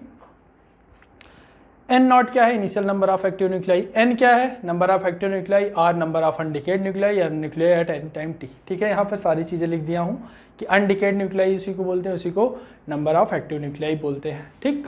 तो ये प्यारा सा फार्मूला है, इसको इसलिए बताया ये फार्मूले के लिए, तो A is equal to lambda N आपको याद रखना है। ठीक, आइए एक प्यारा सा क्वेश्चन करते हैं।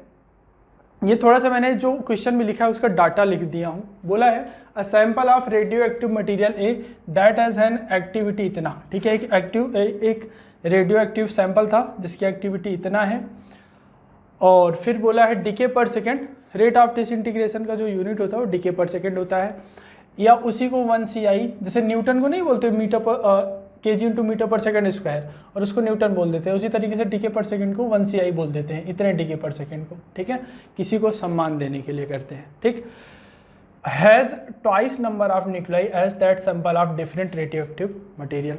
बोला ए के पास जो नंबर ऑफ न्यूक्लियाई है वो डबल है एज कंपेयर टू बी। तो बी को मैंने n माना तो इसके number of active nuclei 2n हो जाएंगे।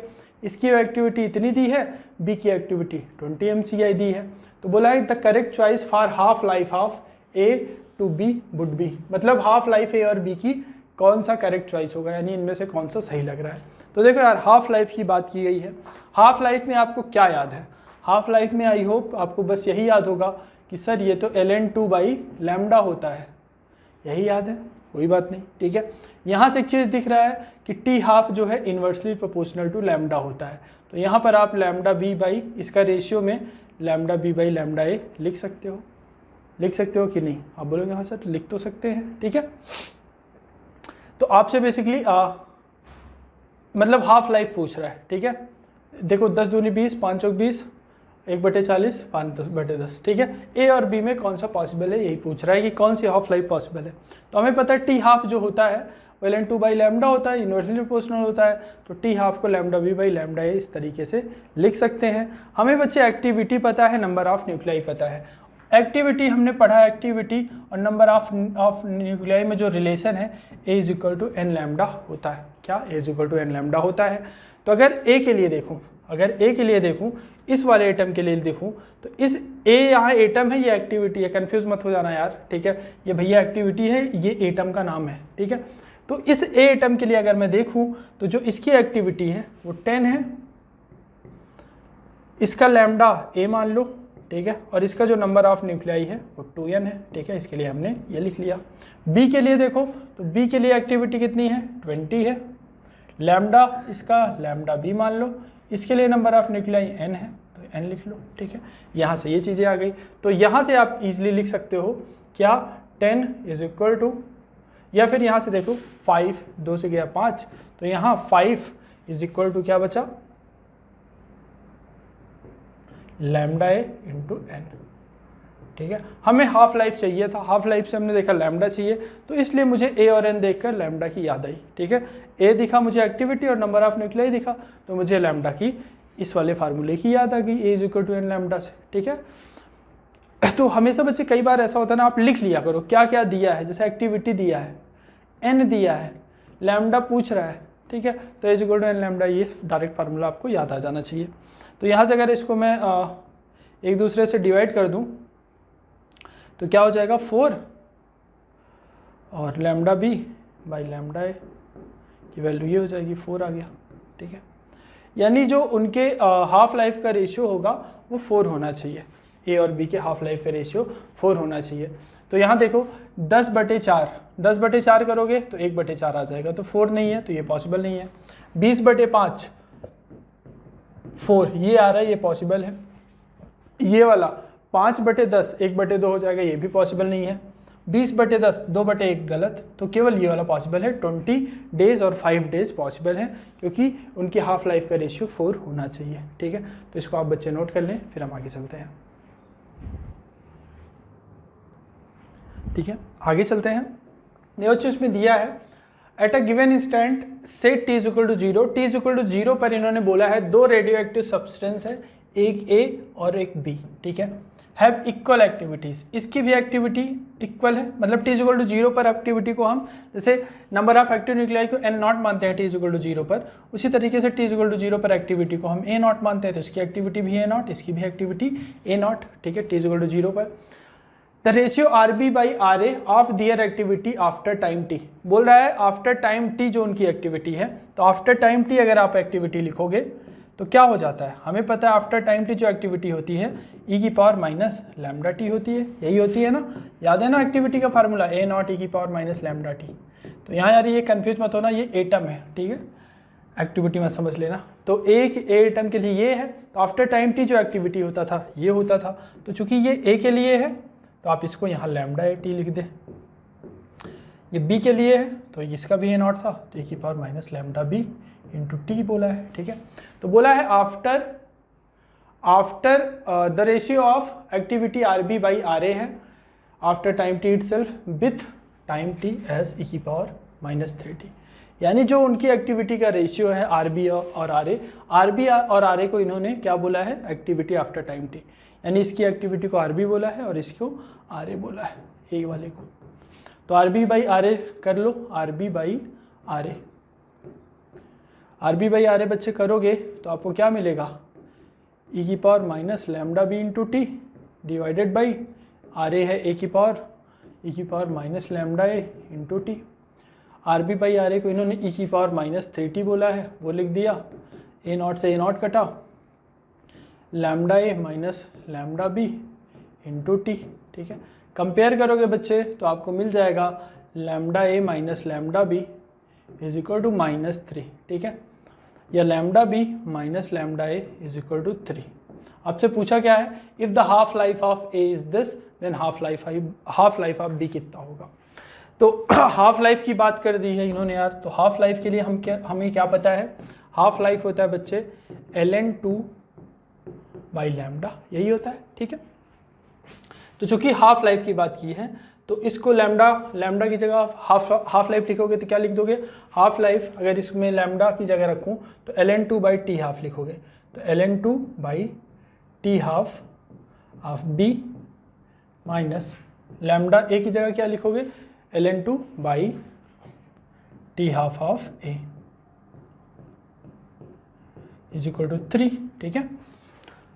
बोला हाफ लाइफ ऑफ ए, अगर half life of A is ln2, यानी यहाँ पर आप ln2 रख दो, तो यहाँ पर भैया अगर मैं ln2 रख दूँ तो ये हो जाएगा ln2 upon T half of B minus ln2 A का है ln2 इज इक्वल टू 3, ठीक है।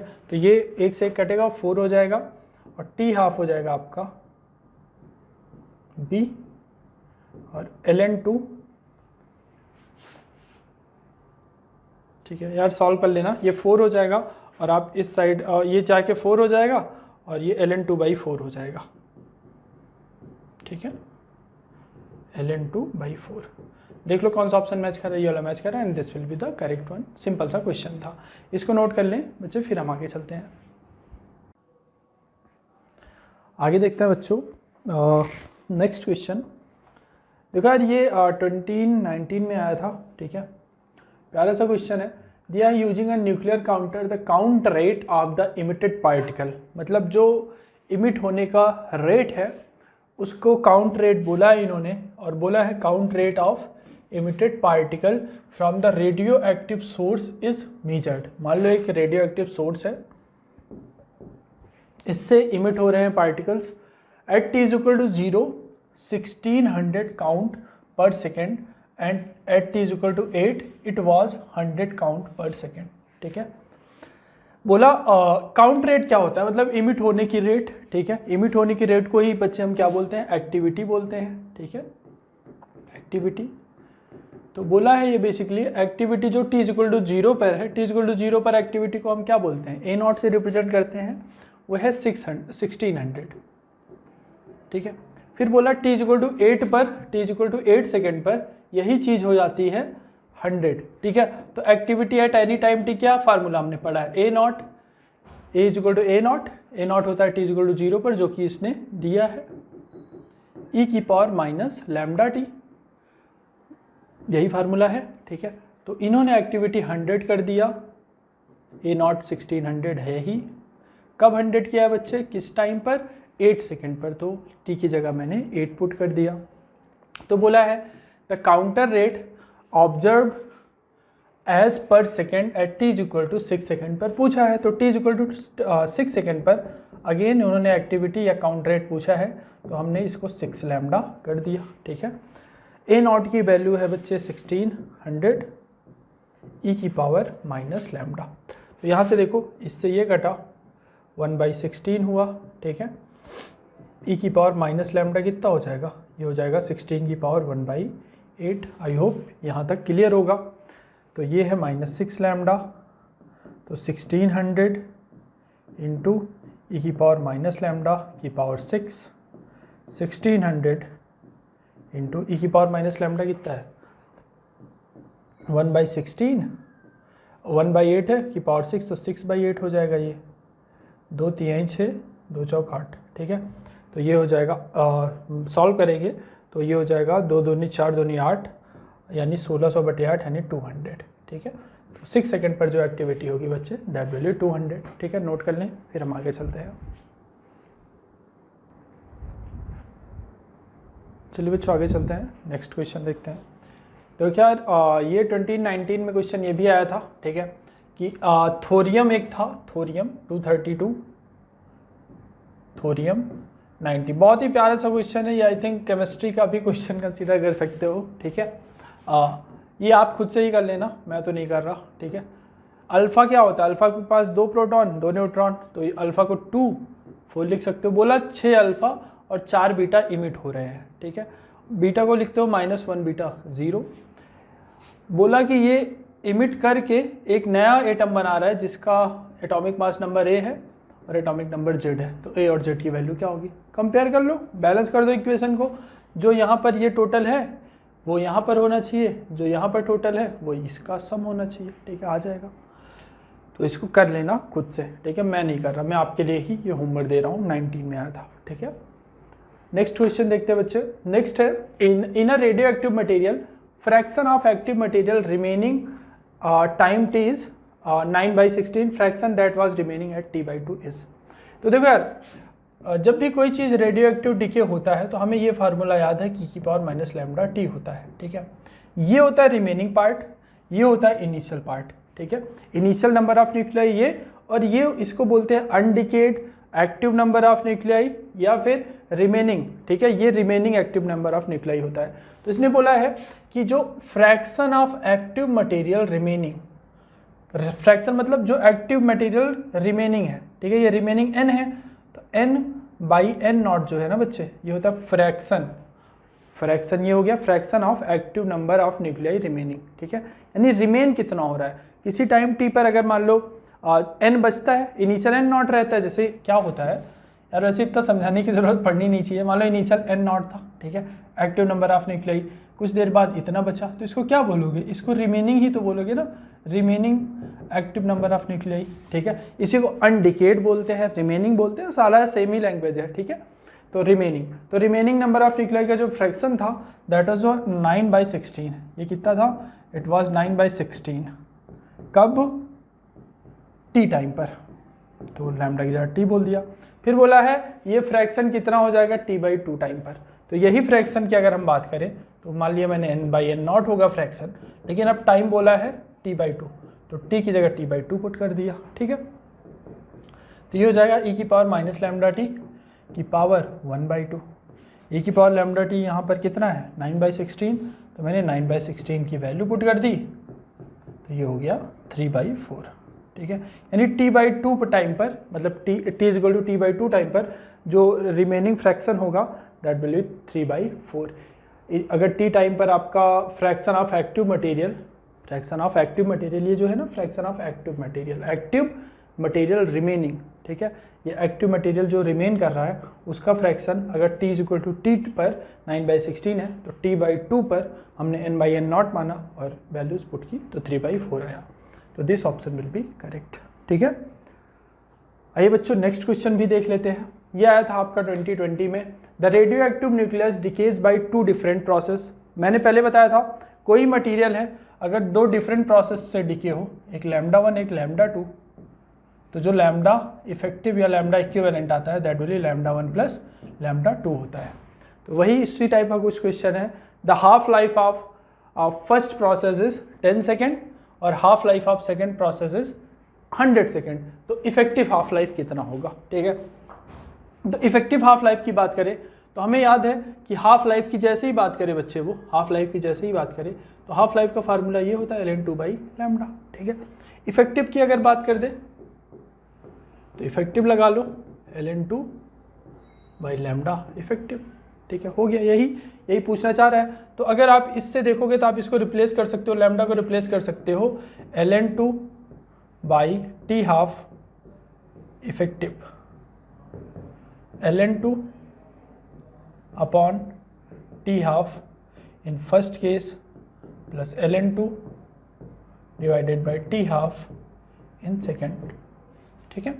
तो अगर आप इसको थोड़ा सा सॉल्व करोगे तो ये जैसे R1 R2 रेजिस्टेंस वाला नहीं आता वैसा हो जाएगा। तो यहाँ से t½ in first into t½ in second divided by t1 plus t2। तो देखिए यार, आप ये चाहे डायरेक्ट फार्मूला भी याद रख सकते हो क्योंकि कई जगह ऐसे आ जाता है, ठीक है। ये वाला फार्मूला भी चाहो आप याद रख सकते हो, बट मैंने तो यहाँ पर डिराइव कर दिया। तो टी इफेक्टिव पहले केस में टाइम पीरियड एक में 10 है, एक में 100 है, तो 10 × 100 डिवाइडेड बाई 110, 10 प्लस 100 ऐड करोगे तो ये हो जाएगा, ये 100/11 यानी 9 पॉइंट समथिंग आएगा, ठीक है। तो ये ऑप्शन आपका सही हो जाएगा, मतलब 11 9 या 99, 9 के आसपास आएगा, ठीक है। तो this option will be correct. इसको आप नोट कर लें, फिर हम आगे चलते हैं। चलिए बच्चों आगे चलते हैं। देखो बच्चे, थोड़ा सा हम यूनिट के बारे में जान लेते हैं, एक्टिविटी की यूनिट। थोड़ी देर पहले हमने एक्टिविटी पढ़ा था अभी कि थोड़ा सा थियरी जब हमने पढ़ा था रेडियो एक्टिव डिके लॉ में, ठीक है। तो यहाँ पर देखा था किस तरीके से जिस रेट से डिके हो वो डिपेंड करता है कि उस टाइम पर नंबर ऑफ एक्टिव न्यूक्लियाई क्या है। तो dN/dt directly proportional to n आया था। तो बच्चे इसका जो डिके रेट होता है ये होता है बच्चे डिसइंटीग्रेशन पर सेकेंड या डिके पर सेकेंड, ये 1 क्यूरी होता है, ठीक है। इसके बारे में थोड़ा सा डिटेल में जान लें तो इसके बारे में डिटेल से SI यूनिट ऑफ एक्टिविटी के थोड़ा सा मैंने बताया है। एक्टिविटी का फार्मूला आप सबको पता है, A = n λ, A is activity, lambda is decay constant, n is number of active nuclei at that time.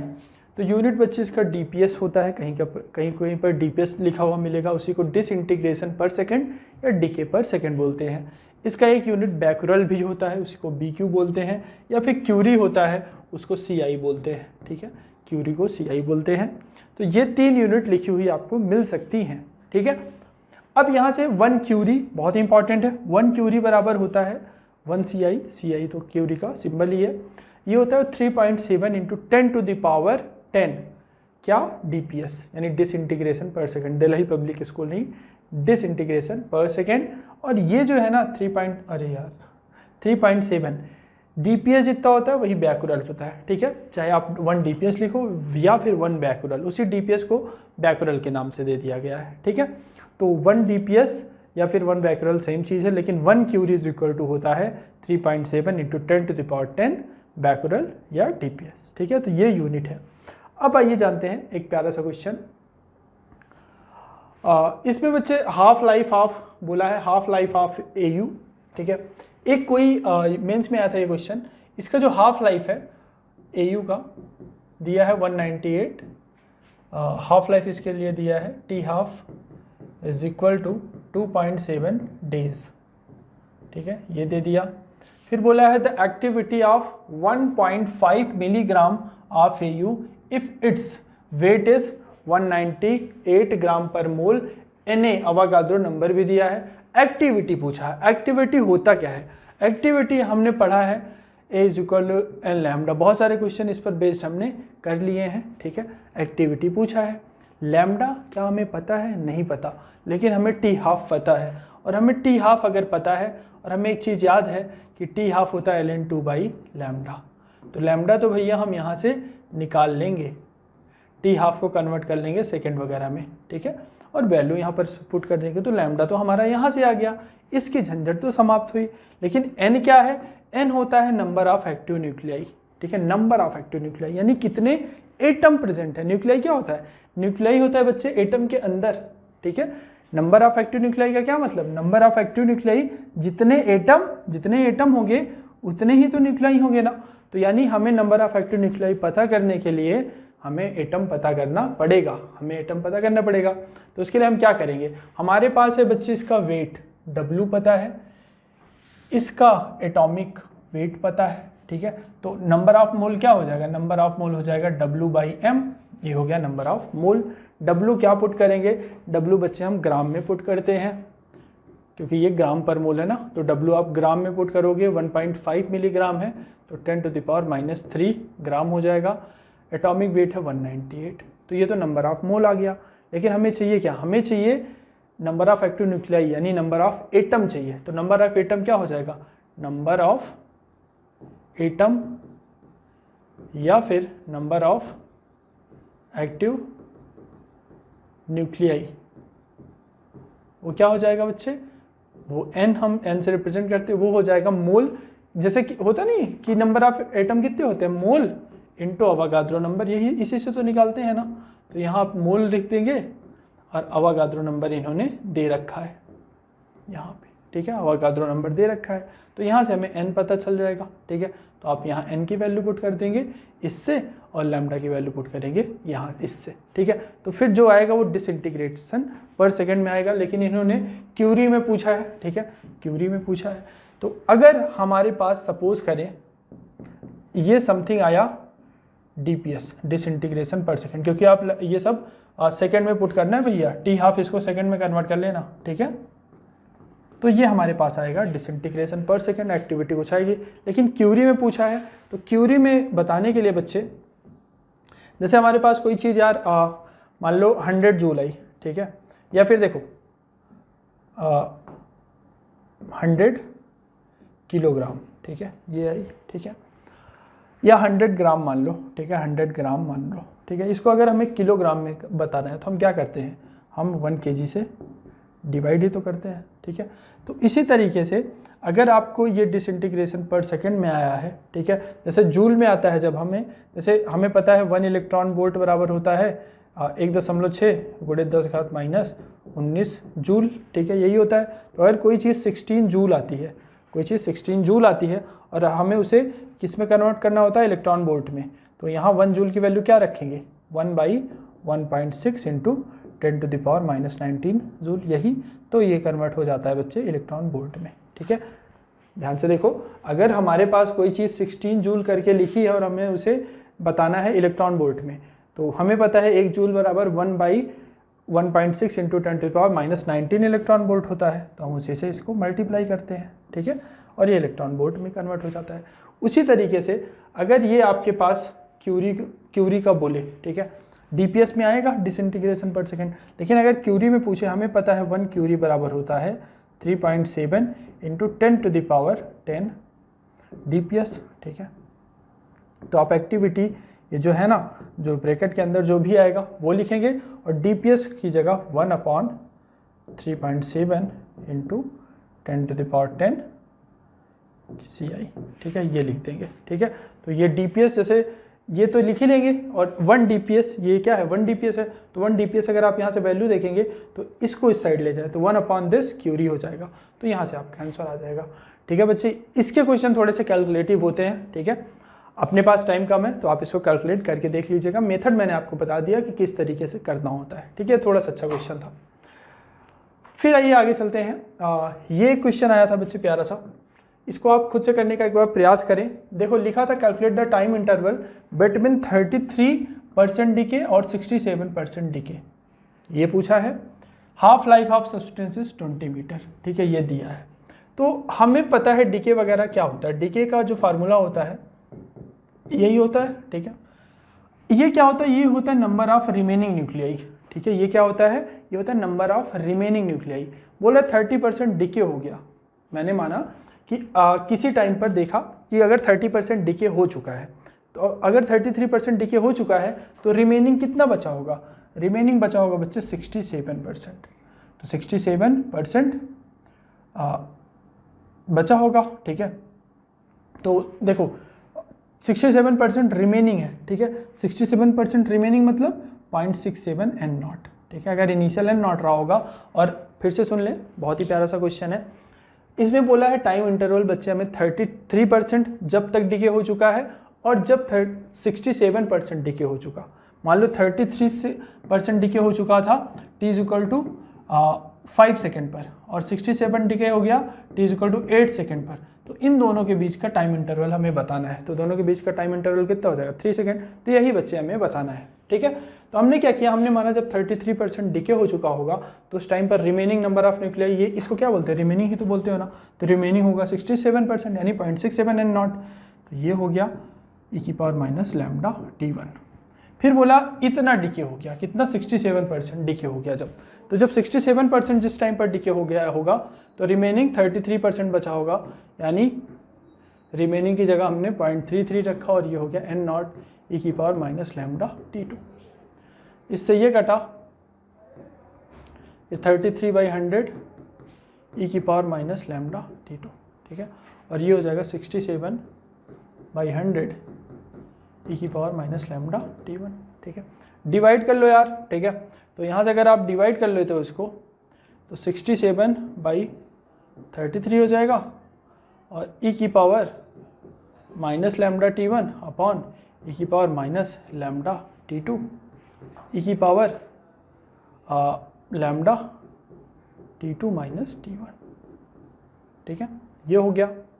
अब अगर आप इसको ln ले लेते हो, सपोज करो, तो ये हो जाएगा लैम्डा T2 माइनस T1 और ये ln 67/33 हो जाएगा, ठीक है। यहाँ तक बच्चे आई होप सारा कुछ क्लियर होगा। तो ये ln T2 माइनस T1 यही टाइम इंटरवल होगा, ठीक है, दोनों के बीच का, क्योंकि T1 टाइम पर 33% डिके हो चुका था T1 टाइम पर सपोज करें, और 67% डिके हुआ T2 टाइम पर। तो दोनों के बीच का इंटरवल कितना होगा? T2 माइनस T1, ठीक है। तो जैसा कि अभी मैंने प्यारा सा एग्जाम्पल उसके पहले देखे समझाया था, ठीक है, डिजिट में। तो T2 माइनस T1, तो यहाँ से अगर आप देखोगे तो यही टाइम इंटरवल हो जाएगा। और लैम्डा क्या हो जाएगा? हाफ लाइफ दे रखी है बच्चे इन्होंने, तो हाफ लाइफ अगर दे रखी है तो हाफ लाइफ होता है ln2/λ, ठीक है। तो अगर ln2/λ है आपके पास तो हाफ लाइफ यहाँ से क्या हो जाएगा? हाफ लाइफ दे रखा है 20 मिनट, तो ln2/λ हो गया आपका ये, ठीक है। तो यहाँ से देखो 33 दूनी 66, करीब करीब ln2 हो जाएगा, ये करीब करीब ln2 के बराबर होगा, और ln2/λ कर दोगे, ठीक है। तो ln2/λ की वैल्यू हमारे पास 20 मिनट है। तो ये आंसर आ जाएगा बच्चे आपका 20 मिनट, और ये ऑप्शन मैच कर जाएगा, ठीक है। तो बच्चे आज के लिए इतना ही। न्यूक्लियर फिजिक्स का चैप्टर इसी के साथ आपका समाप्त होता है, ठीक है। इसके अलावा बच्चे आप न्यूक्लियर फिजिक्स के जो भी क्वेश्चन उठाइएगा आराम से देखेंगे, आपसे 80 to 90% क्वेश्चन आराम से बहुत ही ईजिली सॉल्व हो जाएंगे अगर आपने लेक्चर को ध्यान से देखा होगा, फार्मूले याद किए होंगे जैसे जैसे बताए थे। तो इसके सारे फार्मूले एक बार लिख लीजिएगा और याद कर लीजिएगा। तो इसके क्वेश्चन जितने भी हैं, DPP हो या फिर प्रीवियस ईयर हो, बहुत आसानी से आप सॉल्व कर पाएंगे। तब तक के लिए बाय बाय, टेक केयर।